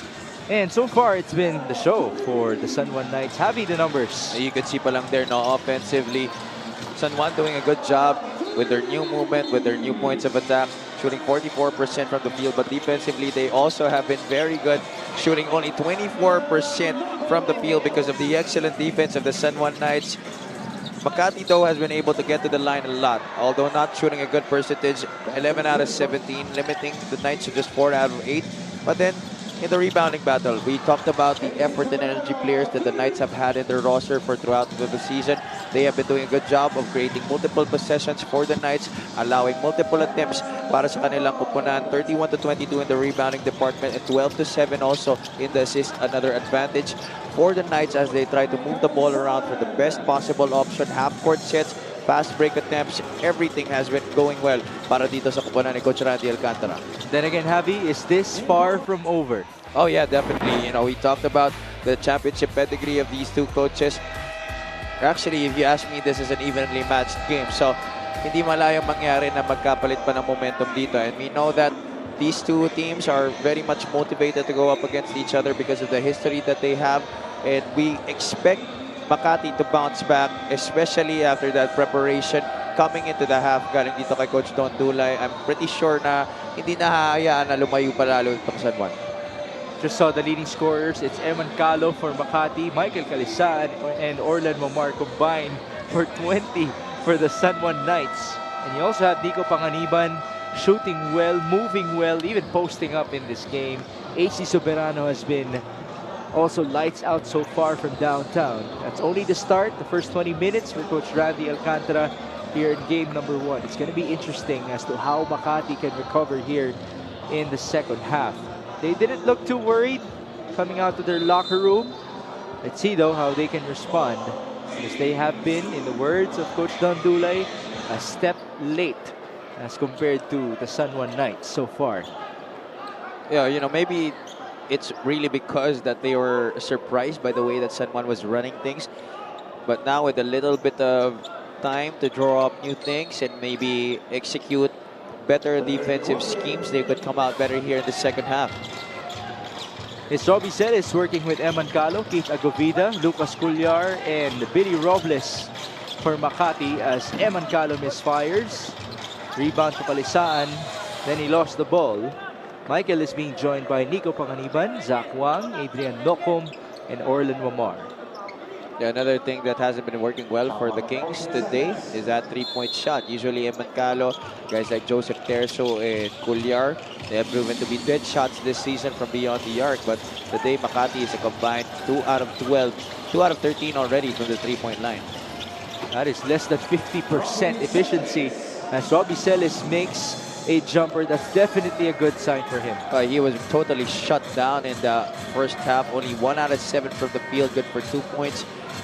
San Juan just threw multiple defensive coverages at him and multiple guys as well that made it hard for Robbie to put the ball in the basket. How about Nico Panganiban? He's now 4 out of 5 from the field with 9 points. Panganiban is really working hard offensively, aggressive, going to the basket. Here he is once again. Recovery for Nico, bounce pass, Adrian Nocum. Up top, Orlan Momar, the three-point king of the Mpbl. He just looks so comfortable off of the handoff, getting into his shot. Even if Calo had his hand up in his face, he had no problem knocking down the three-point shot. Excellent looking stroke coming from our three-point king. As Kita Govida scores for Makati, that was the third three-pointer of Orlan Momar, surpassing his average of 2.5 made threes per game. He is number 10 in the league in that category. Lumalabas ulit, Orlan Momar for back-to-back. That's a foul. 3 free throws. Obvious call there by our referees. Cullar should have known that, you know. It was right in front of him, but wouldn't even have to control his momentum. Now this assist is brought to you by Nexus 88 Gaming. Eman Calo finding Keith Agovida. Agovida's wristband is now on his elbow. Umangat na. Whatever works for him. Well, let's see. Maybe he's going to go into Kobe mode this quarter. Pwede. I actually thought it was a wrist tape. Does it look like a wristband to you? Yeah. Manipis lang talaga. Hindi na uso masyado yan, no? Oo. Usually, sleeve na yan. Para si Orlan Mamar. Yeah, back in the day, almost everybody, especially the marquee players, they had wristbands or armbands. Mamar converts from the stripe. Orlan, besides his three-point shooting, in terms of the top 10 categories in the league, he's number 4 in assists at 7 per game and number 2 in steals at 2 swipes per outing. And that's why we call him San Juan's franchise player, because he does a lot of good things para sa kanila. Balik tayo sa Makati, down by 15. Eman Calo, nice fake. Pass inside, he gave it up with a smile, but then again, no teammate was available. There's so much frustration being shown by Mpbl in this game. Aside from the fact that his team has been performing well individually, siya rin. Orlan Mamar being hounded by Lucas Cullar. Orlan calls out to play. Pinapalabas si Nico Panganiban. There's the handoff. Panganiban crosses. Nico spins. Nice escape. You reject as much ball screens as you can because you prevent the defense from executing their defensive game plan on a two-man action. Nico Panganiban right there, going all the way to the basket after rejecting the screen off of the spin. Can you imagine if Nico goes back to his Jensen form? Now he's playing with Adrian Noco, Orlan Mamar, Michael Calisan. Does that change things in terms of your outlook for San Juan? Answer that later on, as this move is brought to you by Nexus 88 Gaming. Panganiban with that spin cycle. Oh yeah, it now gives Makati more things to worry about. I'm quite certain that Nico Panganiban was one of the guys that Makati really prepared for, owing to his inconsistent contribution this season. But right now, Coach Don Dulay definitely will have this guy in his game plan going into the next match. Robbie Celis is at the stripe. You see his numbers, almost 16 points on 53% efficiency from the field. He's number 6 in the league in scoring and number 2 in field goal percentage. This is now the biggest lead of the game for the San Juan Knights. So ironically, his field goal shooting in this game is really bad as compared to his average of 53%. He's currently at 14%. Orlan Mamar in trouble. That's clearly a foul. And Eman Carlos trying to plead his case that he was hit as well by Orlan.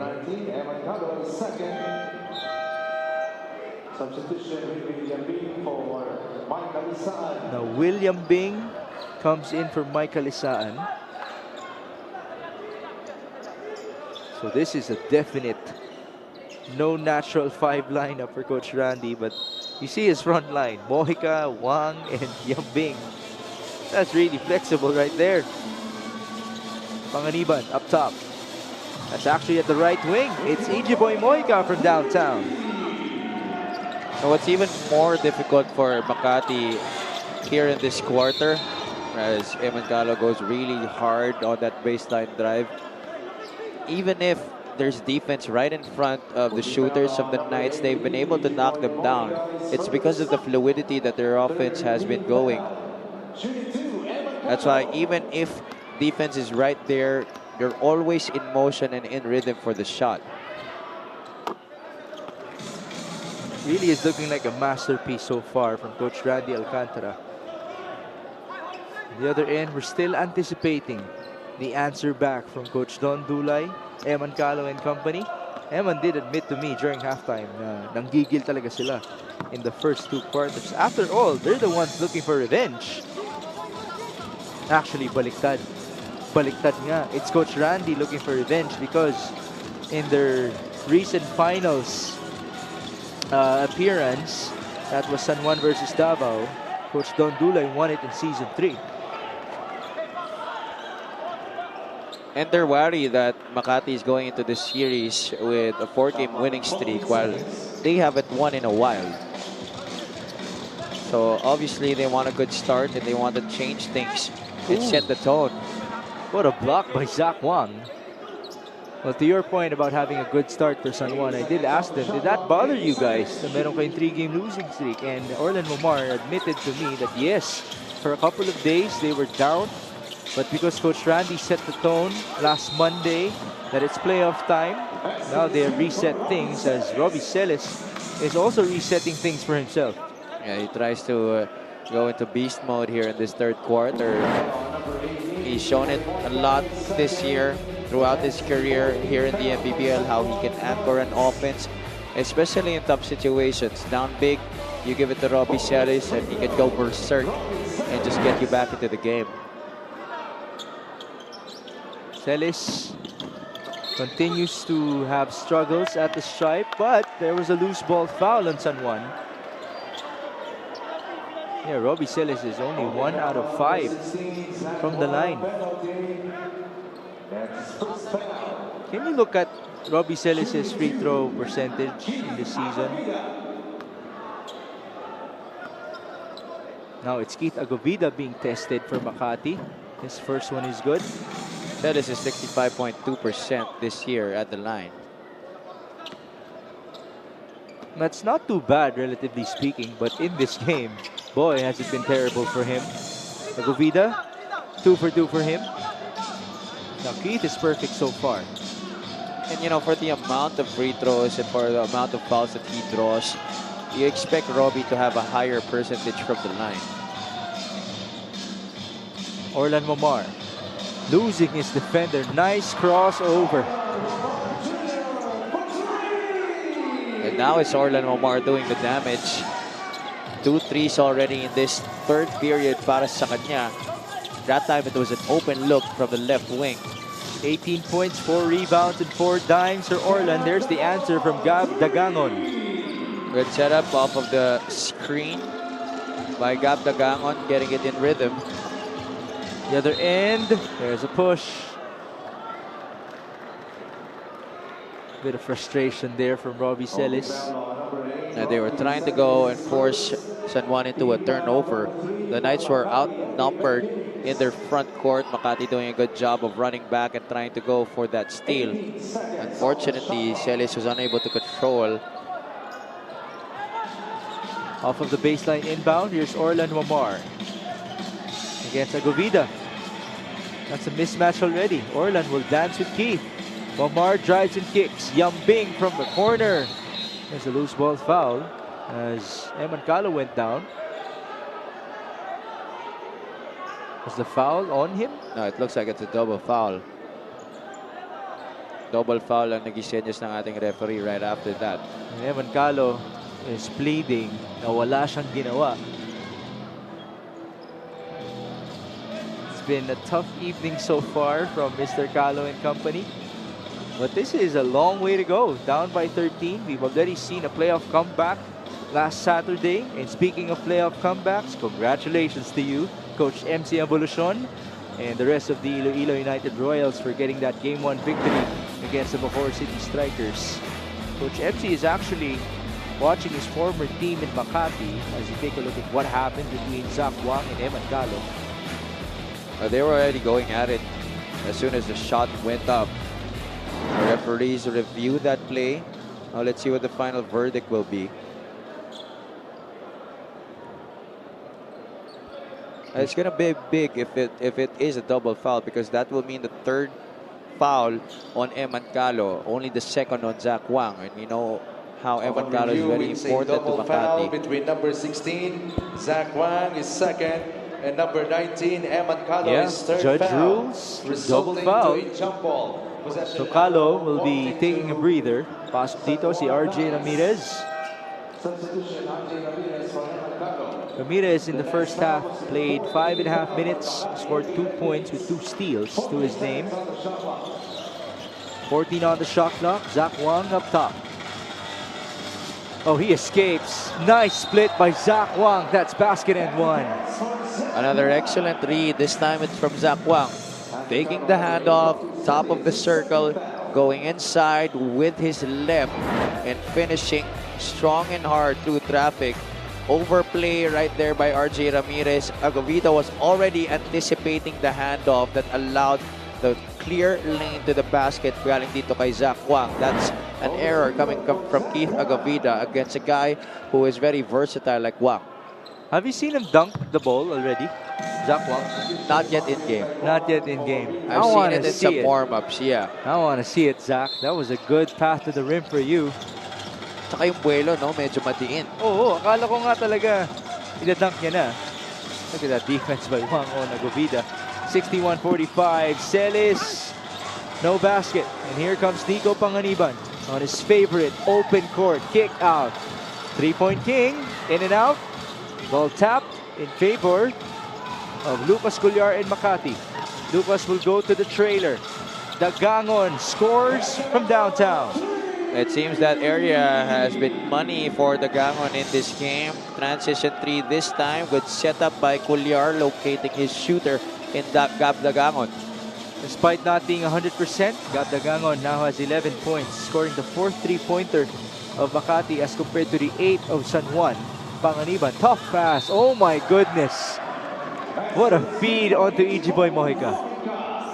He has went from a very average player this season to what he was last year. His all-star form. Here he is going down the lane.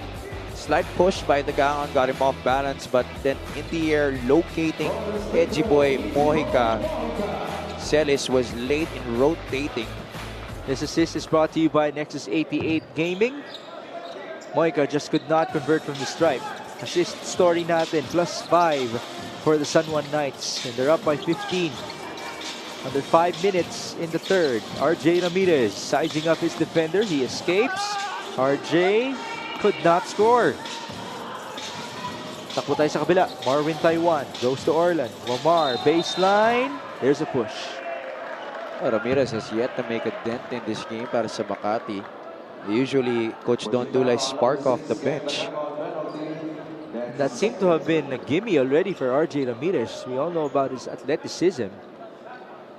Just fell short as Orlan Wamar now proceeds to the stripe. As he does so, Coach Randy talks to his players.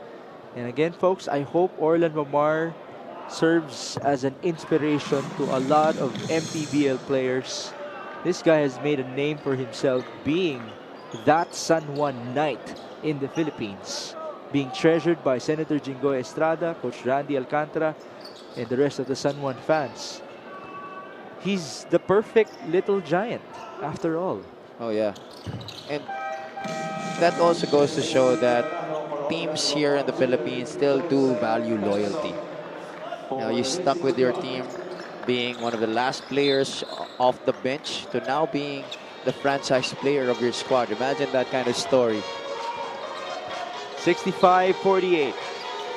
Billy Ray Robles looking for a teammate. There's Joseph Terzo. They pass to the right. Gab Dagangon. 8 on the shot clock. Dagangon. The cross. Bounce pass. Agovida spins and scores. That's great teamwork coming from the Kings. Dagangon already had an opportunity to go up for the shot, but then two players went at him, and locating Keith Agovida, excellent drop step to free himself. That's 8 points with 5 boards already for Keith Agovida, who now has to play extended minutes with Tonton Bringas in foul trouble. Nico Panganiban. 9 on the shot clock. Off to the left was his three-pointer. AC Soberano. How about that? It's just left to right for San Juan. They went to the zone on that play, talking about Makati. Threw San Juan off the rhythm a bit. But then on the offensive rebound, Soberano was wide open.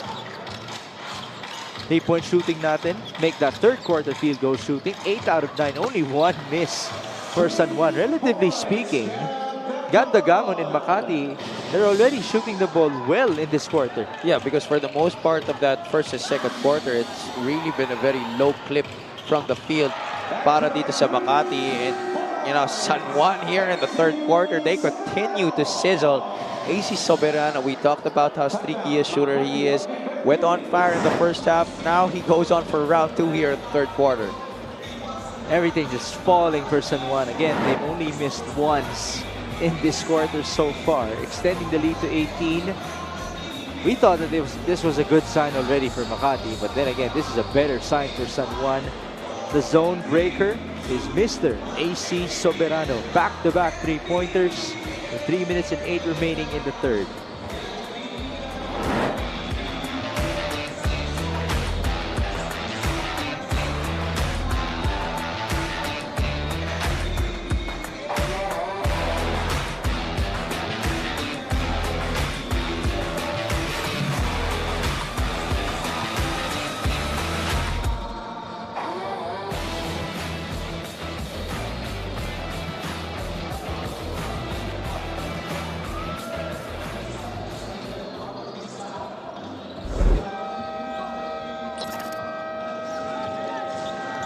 You see the numbers of our three-point king, Orlan Omar. 20 points, 4 rebounds, 4 assists, 4 three-point makes so far in today's outing for Mr. Orlan Omar. And good thing for us, we now have Mika Abisabis at the sideline, ready to give us an Orlan Omar story. I talked to Orlan Omar about how he is enjoying being around these energetic young guys of San Juan that have shown great performances separately despite their last losses. Sabi niya, ang laking bagay daw talaga kasi gone are the days na halos lahat ng bagay ay nakaasa sa kanya. This week din daw kasi Coach Randy gave extra emphasis on them. He said, ngayon kailangan ng energy nyo. Ngayon nyo ilabas kung anong meron kayo dahil halos lahat ng strong contenders sa North are older, maybe except for Pampanga. So this is the time to use his assets. Yambing, Nokum, Wang, Subido. Ang daming young legs combined with those Orlan Wamar legs. Makes happy. I actually like the irony of that report as EJ Boy Mojica converts from downtown. Again, San Juan continues to drain their shots. Only 1 miss in this quarter. Normally in the playoffs, we talk about veterans coming alive. But then again, Coach Randy twisted things for San Juan. He was able to provide motivation to his young guns that made his youthful roster seem like an advantage for everybody. And that's just a testament to how good a coach Randy Alcantara is. When you already mentioned how veterans are supposed to be the ones stepping up, but here his young guys have answered the call and are, have been unfazed so far here in this game, outperforming a team that was expected to really come out of the gates and make this one a close match. But unfortunately, they've been dominating here in this game. Talking about Makati, about San Juan rather. That's another miss by Billy Robles. Agobida recovers though for Makati. The lead is still 15 though. That's also one guy who's been missing here in this game for Makati. It's Billy Ray Robles, only 2 points in this game. Let's check his shooting percentage. Only 0 out of 5 for Billy Robles. Oh, what a rebound by Zach Wang. Pass to Taiwan. No good. Now the ball is with the white shirts. RJ Ramirez getting the ball back up top. He drives and feeds. And that's the first field goal for Billy Ray Robles. Rare miscue defensively here, especially in the third quarter. Inside, San Juan's usually okay with Makati getting open looks from three-point country, but the drives going to the basket, everything has been contested. Right there, nobody helping the helper, allowing Robles free for that point-blank shot. The lead is 13 points, still well within reach for the Makati Kings. 74-61, a minute to go in the third.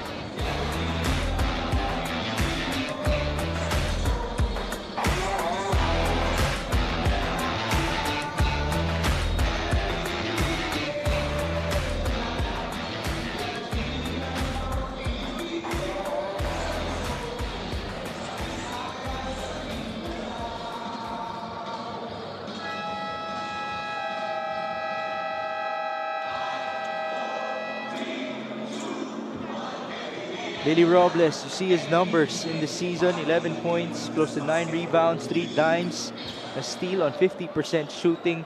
So much like Robbie Celis, relatively speaking, okay sana yung porsyento ni Billy Robles. But then again, in this game, he's only at 1 out of 7. The combined field goal shooting for Robbie Celis and Billy Robles in this game is 4 out of 17. That's less than 25%. And that's not good for Makati. They're lucky to be down by just 13 points. Despite that, other guys carrying the slack for the Kings. Agovida and Tagaangon have come alive here in this third quarter. AJ Boy Moica. That's short. There's a foul on the loose ball.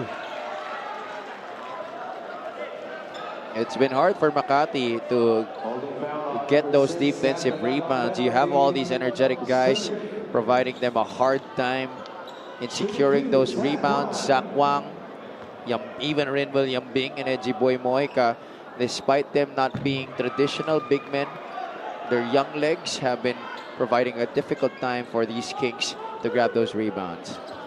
Ito na nga yung sinasabi ni Mika. Motivation for the young ones to see their youth as advantage combined with the usual veteran presence and effectivity of Orlan Momar and company.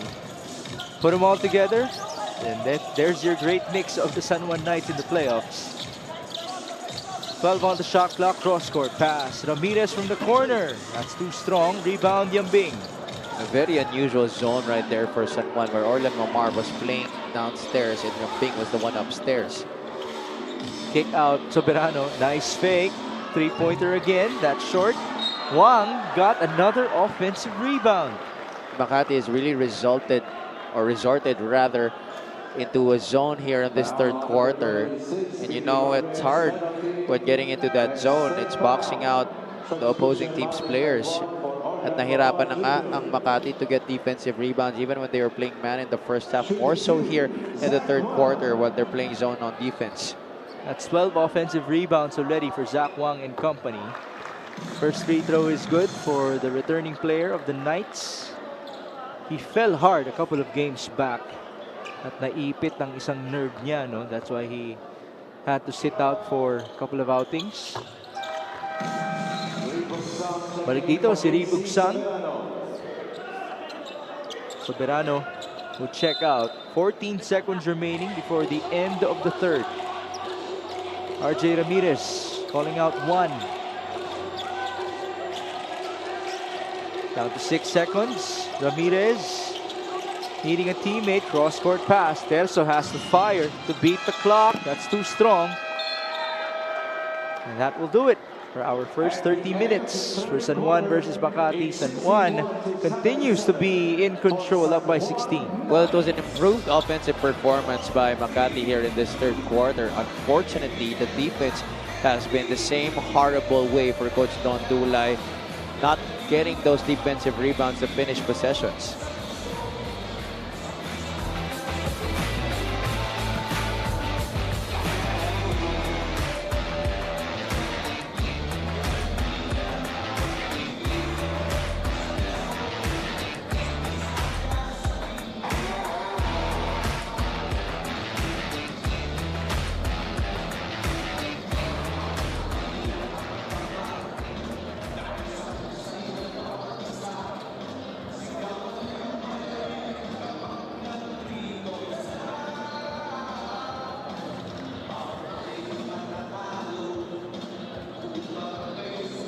Presenting our Suzuki muscular and sporty fans of the game, rightfully so. Our BFP representatives at the sideline, just like the Avinis, do more and achieve more with the muscular and sporty scooter from Suzuki, the Avinis. Oras na para magmotor. We are coming to you live from inside the Nueva Ecija Coliseum, the home of your Mpbl 4th season champions, the Rice Vanguards, who will be in action later on against the Pasay Voyagers in Game 1 of their North Division quarterfinal series. But we do have San Juan versus Makati up first. This is Mix Gomez alongside Javi Palanya and Mika Abesamis. Tomorrow we will proceed to Batangas. This Friday we will then head back to Caloocan, and then This coming Saturday, Javi Palanya will be packing up his maleta again as he will fly to Zamboanga alongside Coach JV Gayoso. You see our player matchup, Mpbl versus Orlan Wamar. Orlan Omar is really providing that edge for the Knights here in this game. Even though he has 20 points, it's really been his playmaking. He has been initiating the offense very well as opposed to Mpbl, who has only had 10 points in this game. 10 points, yes, but the defense has really been very good, not just on him, but on the rest of the Kings, making it difficult for Makati to get back in this game. Still a 16-point lead heading into the fourth quarter para sa San Juan. On the other hand, San Juan shot the ball 10 out of 16 in the third quarter, well above 50%. Yeah, Makati has improved their field goal percentage with a better clip in that third quarter. That's why overall they're at 36% right now. But during the first half, they were only good for 25% from the field, talking about the Kings. Well, that's a good sign. Billy Robles scoring the first 2 points in the fourth. You see here our quarter scoring. You see Makati and San Juan really gutting it out, but the Knights really have been playing beautiful basketball in all of the quarters so far. Just looking like a different machine. It doesn't even feel like a young squad. 79-63. RJ Ramirez. Driving. Kicking. Robles, his turn to attack. That's a clear foul. 2 free throws. Hard closeout right there by Zach Wang. Robles attacking that long challenge. And then just a hit on the face by Zach, causing that whistle. This move is brought to you by Nexus 88 Gaming. It's Billy Ray Robles going left, spinning right. And the hook shot from the Ilonggo Superman with a fresh new haircut. First free throw is good. I'll never forget that report by Gianna. Yung asawa ni Billy Robles, apparently former teammate ni Gianna back in the day. And because he has a basketball player of a wife, then the wife helps out with his diet and his conditioning. So it's basically having a coach, not only on the court, but also in your house. A personal coach. Yan talaga ang true definition ng personal coach. Adrian Nocum spins. No basket. Loose ball foul. That's a push on Zach Wang.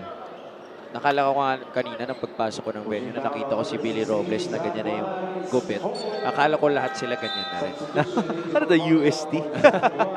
Well, you know, we used to do that also before heading into our championship series against the Bullpups in 2012 during season 75. We also shaved our heads.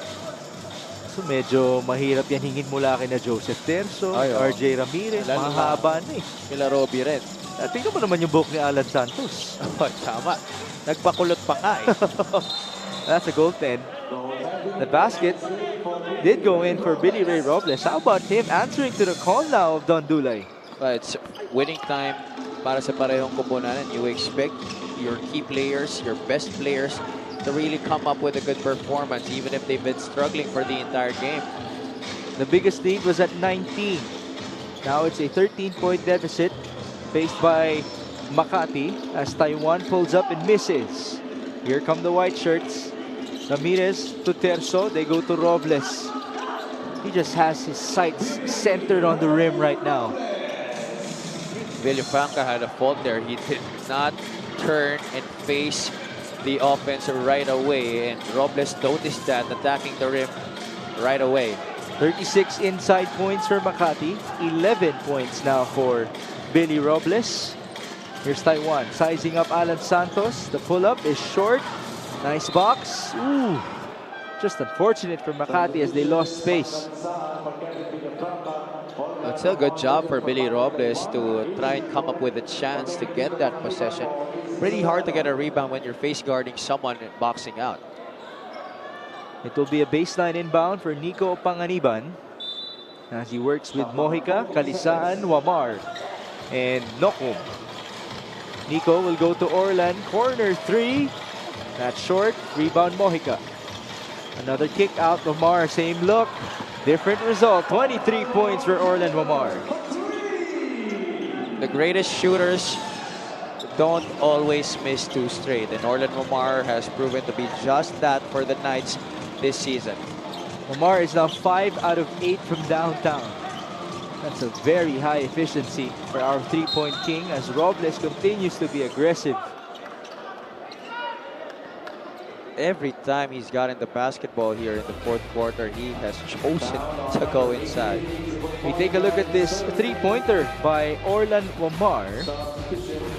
And we present to you our lucky fan of the game, brought to you by Nexus 88 Gaming.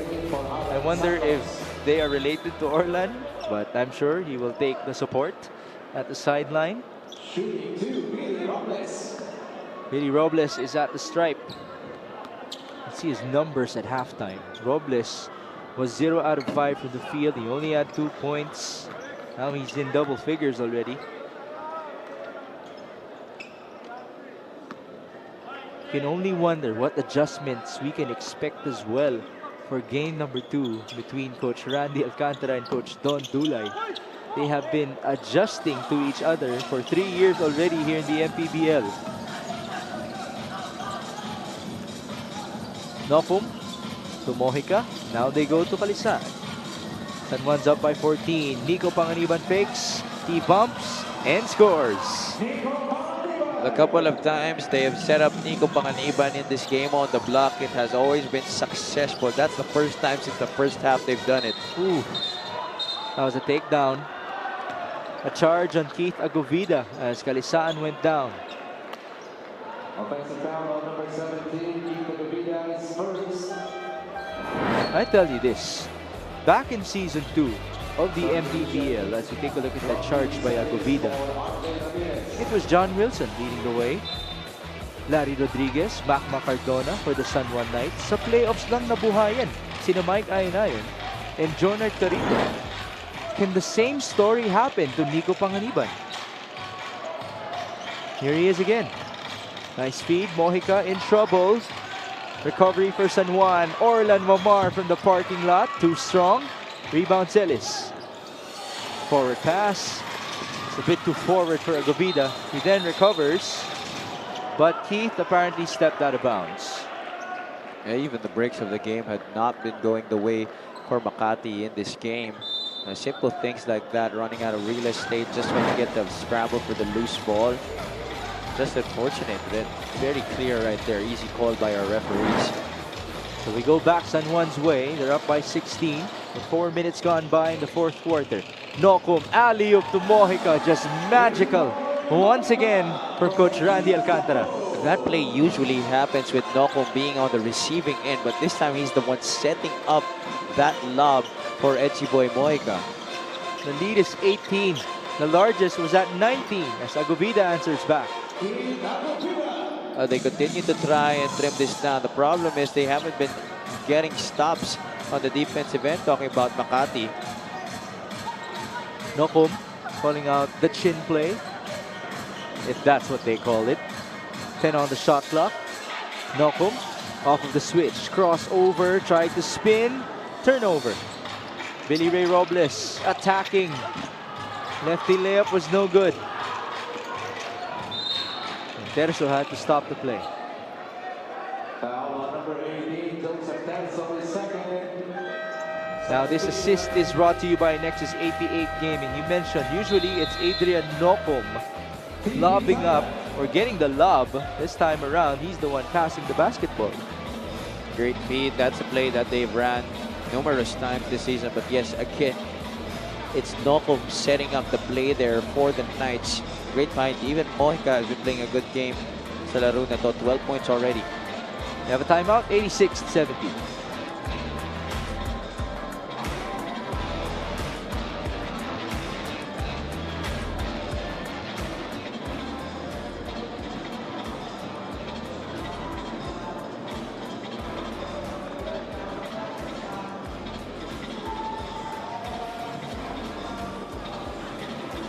At this time, we'd like to give a warm Mpbl welcome to Malayan City Honorable Mayora Villa Cuevas.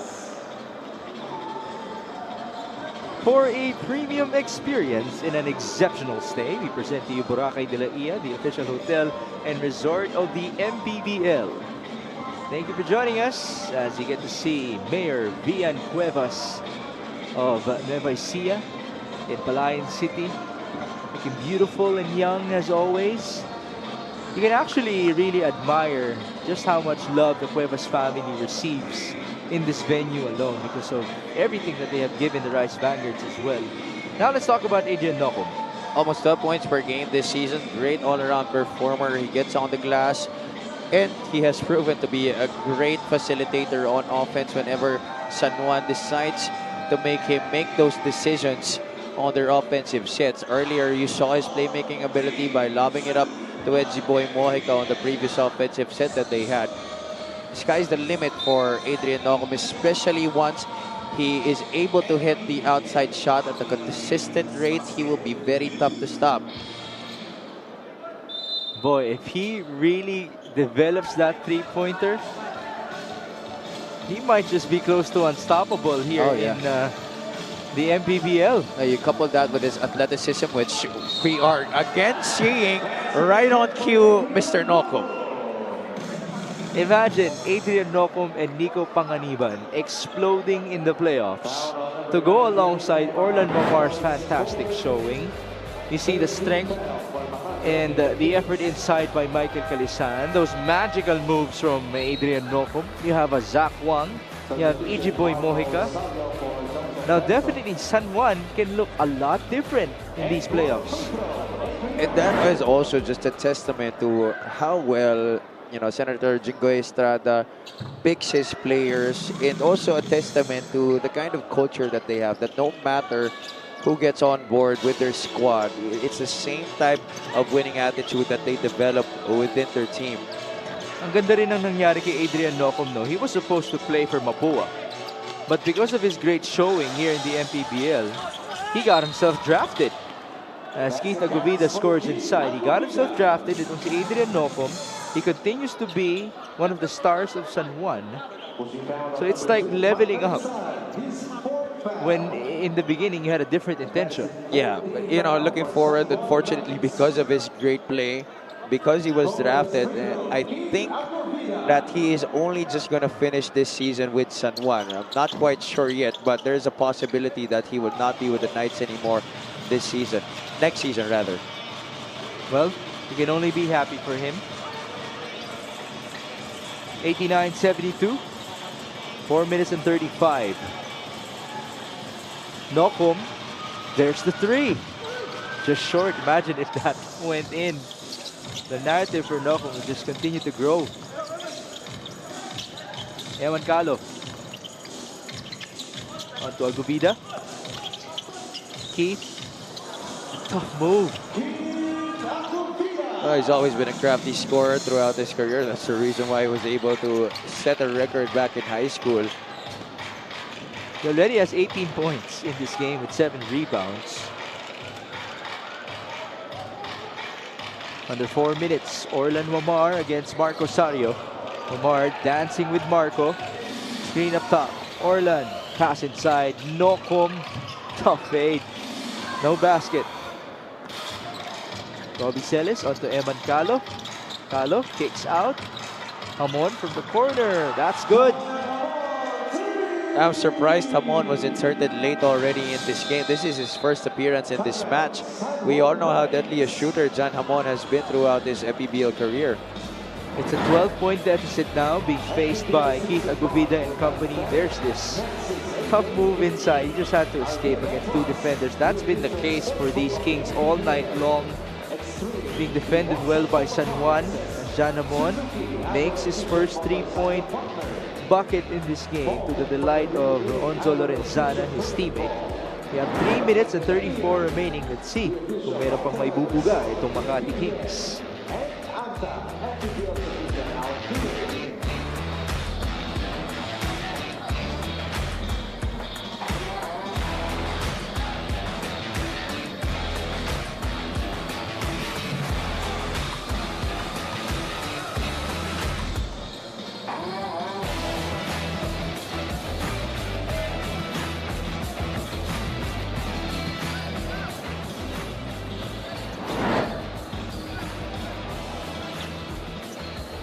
Wow, what a graphic. We have the winds of Makati against the playoff teams. This is actually very fitting because at some point they were known as the upset kings of the Mpbl. Yeah, but you know, down the line, we already expected this coming from Makati. Started the season quite slow. But you expect this coming from a team that's coached by Don Dulay and anchored by 3 championship players sa kupunan na to. Billy Ray Robles, Joseph Terzo, and Keith Agovida. These are guys who knows what it takes to win ball games and go all the way to the championship. They've been there. Also, Toton Bringas has been a championship player sa liga na to. Of course, winning with Nueva Ecija last year, joining the team midway through the season after getting his release from the Rice Vanguards. This is still very much possible for Makati to pull up a comeback. Yeah, they're good for one last run. 3 minutes and 20. Nico Panganiban on to Zach Wang with 4 on the shot clock. A couple of in and outs. There's the spin and the miss. There was a foul at the last second. Aggressive move by Zach Wang. When you're defending Wang, you gotta make sure that you force him to his right side, because if you give him that opening on the left, on that move he primarily went to that side, in and out, and then lost his defender. Even the rotation helped. He was unable to stop Wang from going strong. How about Senator Jingoy Estrada looking unhappy with a missed free throw? Remember, was that 2 weeks ago or 3 weeks ago? They struggled with their free throws against Nueva Ecija. That was the cause of their loss, at least one of the causes. And Senator Jingoy obviously wasn't happy about it. That's 2 missed free throws from Zach Wang. They're now 13 out of 22 from the line as a team. Ooh. Another sorry sequence for the Makati Kings. You could just imagine how deflating this game has been for them. Just when you thought that you were seeing signs of hope after that 3-point shot by Janamon, cut it down to 12, and then you make that kind of turnover after a stop. And then you give up a basket. That's 2 more points for Nico Panganiban, who has 15 as his total. A lot of guys really contributing well for the Knights. That's the reason why they've been able to keep Makati at bay. It's a total team effort. Cross-court pass. John Hamon pulls up. That's good. Under 2.5 minutes. The lead is 12.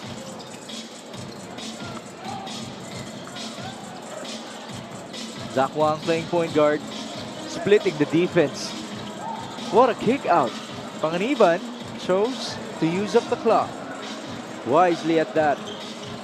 9 on the shot clock. Kalisaan to Amar. Orlan back to Michael. Nice feed, and Nocum will finish.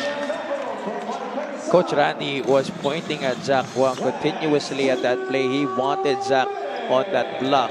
But Orlan Amar, with the very intelligent player that he is, was able to split that defense and make that nifty pass to Mike Kalisaan on the roll. Now there's a foul on that drive by Keith Agovida, who has done everything that he could have in these last 2 quarters. Agovida will try to reach for 20 points, but boy, what an offensive sequence again that was by the Knights. Did everybody touch the ball? Yeah, almost everybody did, except for Ejiboy Mojica on that play.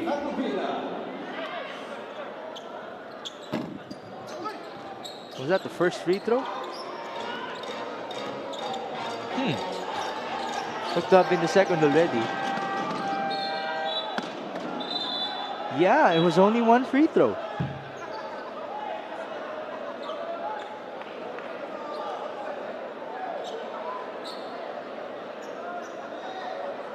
All right, so we're gonna have to reset this. There should be 1 more free throw for Keith Agovida. Oh, napakain na lang si Coach Randy Alcantara. I wonder what his snack is. Might be a lucky charm for him. Baka. Yeah, I don't really see a coach get a snack in between games. That's the first time. Pero nauna na yung merong coffee. may coffee mug. Ay, hindi naman mug. Ang tawag doon? Coffee cup? Tumbler. Tumbler. Yes, si Coach Rich. Coach Rich, Coach Toto Dahilio on his birthday. Pero nakakapagod din naman talaga mag-coach, no? Oo. It's other people think it's just really standing there on the sideline and just barking out instructions. But it's really the mental aspect of it that drains you a lot, because you have to continue to be on your feet in terms of thinking how to counter various adjustments, make adjustments on your side in how you're going to sustain the lead or maybe come back from a deficit. These are just some of the things that coaches think about during a game. And if you think that they're just being chill on the sideline, just standing up, that is definitely not the case. Right now, Coach Randy has earned his silence at this moment because he does have an assistant coach talking to his players. Coach Don Dulay, you can see him. He's deep in his thoughts right now. I'm sure he's already thinking about their practices, you know, what type of film they're going to have to review. I haven't even seen him, be livid on the sidelines. He's always just been there in the fourth quarter is 1 minute and and thinking 50 about seconds. what they could do better. I'm pretty sure he's already looking forward to the next game, like you said. He knows that they started off on a bad foot. They tried to adjust in the second half, but then again, San Juan has just been an oiled machine, a well-oiled machine in tonight's outing. 93 to 80, under 2 minutes. Second free throw converted by Keith Agovida. Here comes Adrian Nocum against Jan Hamon. Down low, Nico Panganiban. Then on the shot clock against Franz Diaz. That should be an advantage for Nico. Here's the attack and the 2 points. Obvious mismatch against Franz Diaz on the block. Once again, that's the third time they set him up in the post, but the first time he's had a smaller guy on him. Jan Hamon misfires. Offensive rebound for Alan Santos. By the way, we haven't seen Tonton Bringas, no? In the second half. Yeah, after he picked up his third personal late in the first half of that second quarter, di na talaga siya binalik ni Coach Don Dulay. Baseline inbound, Franz Diaz. Going to Marcos Sario. Mid-range jumper was short. There's a man down. It's Ijiboy Moika. Wonder what happened to him. And that's the third time a San Juan player has gone down on the floor in this game. And it was different guys on different occasions. Orlan Omar in the first quarter. And then Adrian Nocum. Right. And now this time it's Ijiboy Moika. And Moika rarely goes down. Yeah. He's known as a tough guy. Si Orlan yan minsan. Pepeke pa yan ng onte. May onting flop dito. Nocum's another tough guy. At si Nocum namumula talaga kanina yan. Yeah. As Marcos Sario. Ooh, there was a push. It's on Nocum. At penalty na. So that means 2 free throws for Marcos Sario. Isa pa yan. Ang ganda ng kwento niya ni Marcos Sario. Last year, Makati was at the bottom of the league. He was a part of that lineup. But because of his hard work, he earned a spot in this contender of a squad coached by Don Dulay. Earlier in the season, he got the privilege to learn from Mike Cortez as well. Yeah, one of 2 players who were holdovers from last year's squad coached by Viz Valencia. Sila lang ni Kako Morales ang natira from that squad. But Marco actually gets minutes here in this squad. Yeah, Kako hasn't really been playing a lot this season. 95-82. Yeah, Marcos even started a few games this year. Remember when the Davao Corps still haven't arrived? Yeah. That was a different looking Makati team with Dave Arana as their star. They did win some games. Soberano, no bounce. That was close to an unspo, by the way, on the closeout by Santos. Jan Hamon, top of the key 3 is short. How about that? Marcos Sario. Almost a putback for him. 2 free throws. And you still love that if you're Coach Don Dula, even though the outcome has already been decided. Still love to see your players playing hard on the floor, especially guys like Sario who really have to battle for playing time, especially at this point of the season, wherein you put a lot of the minutes on your key guys, veteran players. You shorten your rotation. That's why these guys really have to prove themselves even more when they get the opportunity. 2 free throws made by Marco. The lead is 11, but you only have 39 seconds to go as Joseph Ubalde checks in. The last piece of the championship trio remaining in this score by Coach Randy Alcantara. Inbound, Nico Panganiban will go to Marwin Taiwan.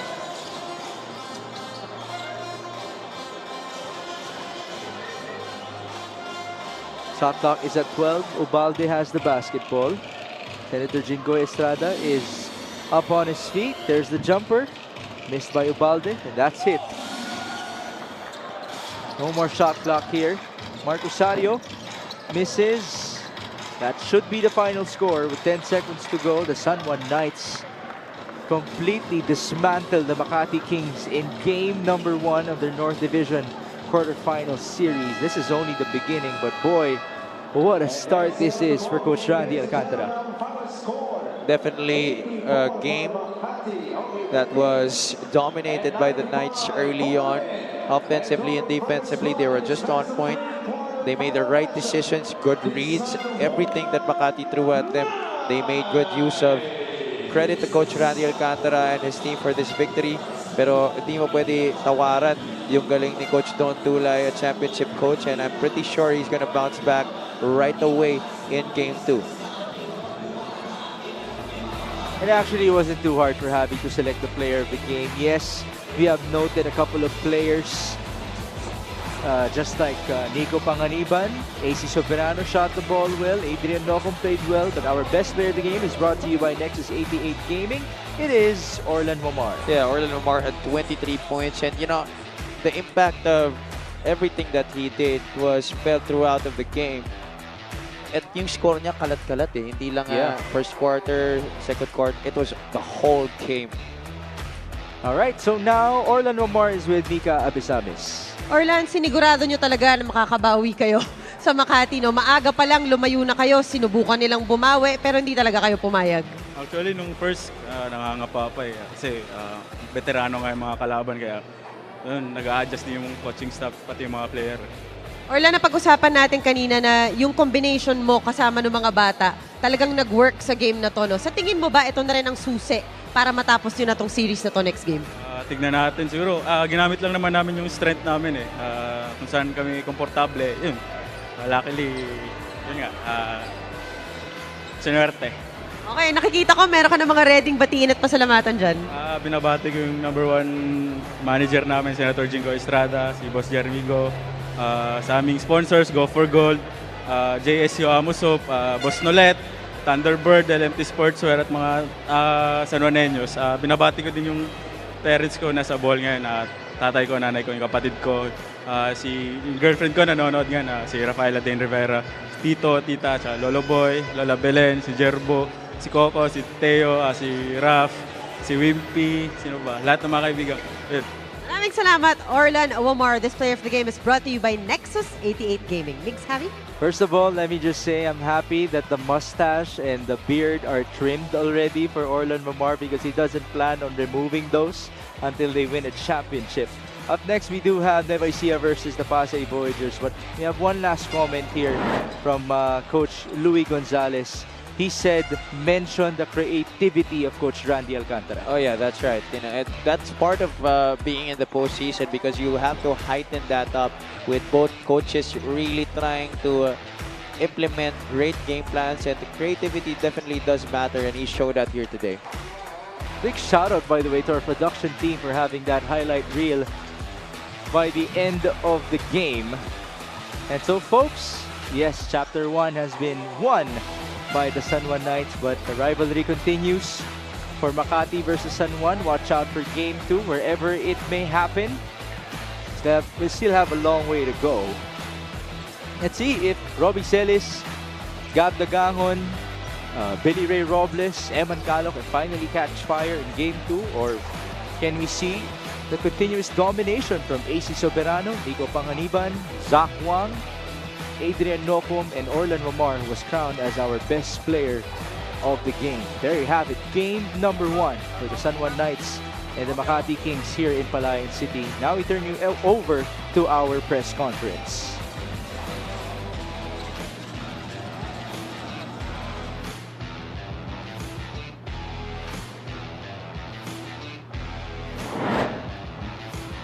Good evening, everyone. Welcome to Mpbl post-game press conference. Congrats, Coach, and congrats to our best player.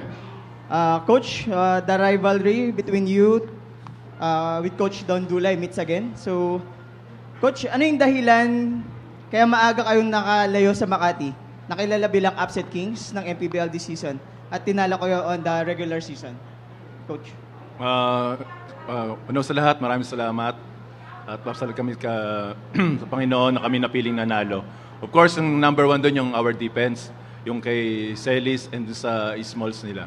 So, naka-execute kami ng defense namin at maganda yung pasahan namin. At yun, transition and trees, maga namin na pakolan nag-connect naman. So, tingin ko, doon kami yung defense namin kay Celis early part of the game.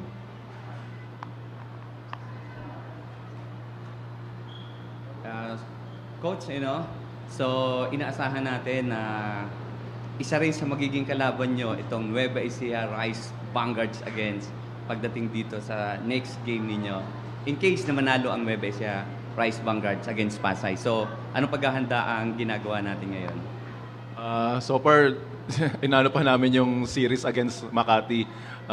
Pero siguro, sana malusutan muna namin tong Makati.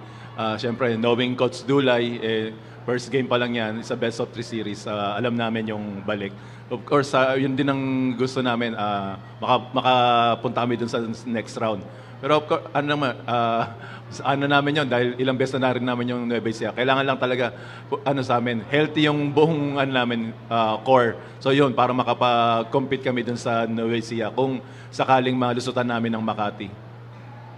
Orlan, yung mo ngayon, may bigote ka ngayon. So parang sabi mo kasi parang hindi mo siya aahitin hanggat di kayo nag-champion. So what can you say about this? Siguro challenge ko lang din yung sarili ko eh. Kasi nami-miss ko na rin mag-champion eh. Makakuha pa na isang singsing. Yun naman yung goal eh. Lahat ng team, kaya sa management namin, down to coaching staff, gusto lang namin manalo. Good evening, no. Yung po bang presence ni Senador Jinggoy sa mga ganitong klase ng edition ng laban, merong impact para sa inyong energy para isulong talaga yung ating panalo? Yes, of course. With Senator Jinggoy, yun nga, magpapasalamat kami sa kanya. Kahit gaano siya ka-busy, kasama namin at hindi naman sa kanya tong biyahe, nandiyan palagi sa amin. Malaking impact sa team yon, especially dun sa ganitong playoffs. At siyempre, dagdag moral boost sa amin yun. Yun, talagang lang naman siya nandiyan siya para i-cheer kami. At kami na para pakita lang naman yung kakayahan namin para sa buong San Juan at sa kanya. So, ito kay Wamar, So, Idol, gaano kabigat sa iyo ngayon dahil kumbaga sa ikaw yung talagang inaasahan na papasan. Kahit sa series pa lang, halos ikaw talaga ang inaasahan ng San Juan. So, gaano kabigat sa iyo yung ganitong mga roles na binibigay sa iyo ni Coach? Sa practice kasi sinasabi sa amin ni Coach Randy, di ko kakayanin mag-isa, di kakayanin ni Mike. So parang di naman sa akin lang yung buong team eh. Pati yung lahat nakakaano rin eh. Kaya yun, di lang naman sa akin yung pag San Juan. Coach, ano yung kailangan yung gawin sa Game 2 para matapos ang series na ito, Coach? Of course, yung di na pa namin depensa namin, execution, sa aming extra passes. At sabi ko nga, hindi naman to matapos sa score eh. Kung di ka makashoot, kailangan namin dumipensa kasi yung team na yan, yung grupo na yan, talagang alam namin na talagang malakas at babalik. Kailangan ready rin kami sa next game namin. Sa'yo, Wamar, ano yung kailangan nyo para matapos yung game 2? Yung ready namin yung katawan namin kasi yun nga, yung core nun, Davao eh. Matagal na rin namin kalaban, kaya yung physicality kasi talaga eh. Just mga bata pa yung mga kasama namin. So parang doon kami titirahin yung weakness rin namin. Yeah. So, against kay Womar, So, eto, personal question. Sa North Division, sino ang medyo mabigat at medyo gusto nyo makalaban? Alam na natin siguro, Nueva Ecija at Pampanga. So, sa dalawa, sino ang medyo mabigat at gusto nyo makalaban? Wala namang medyo sa dalawa eh. Yung dalawa talaga mabigat eh. Naglo-look forward kami pero di pa tapos yung trabaho. May isa pang kailangan kunin na panalo laban yung Makati. Kaya doon muna kami focus sa Makati. Okay, thank you. That's end our Mpbl press conference. Thank you, guys. Thank you from the press. Thank you, guys. Thank you, Coach. Congrats.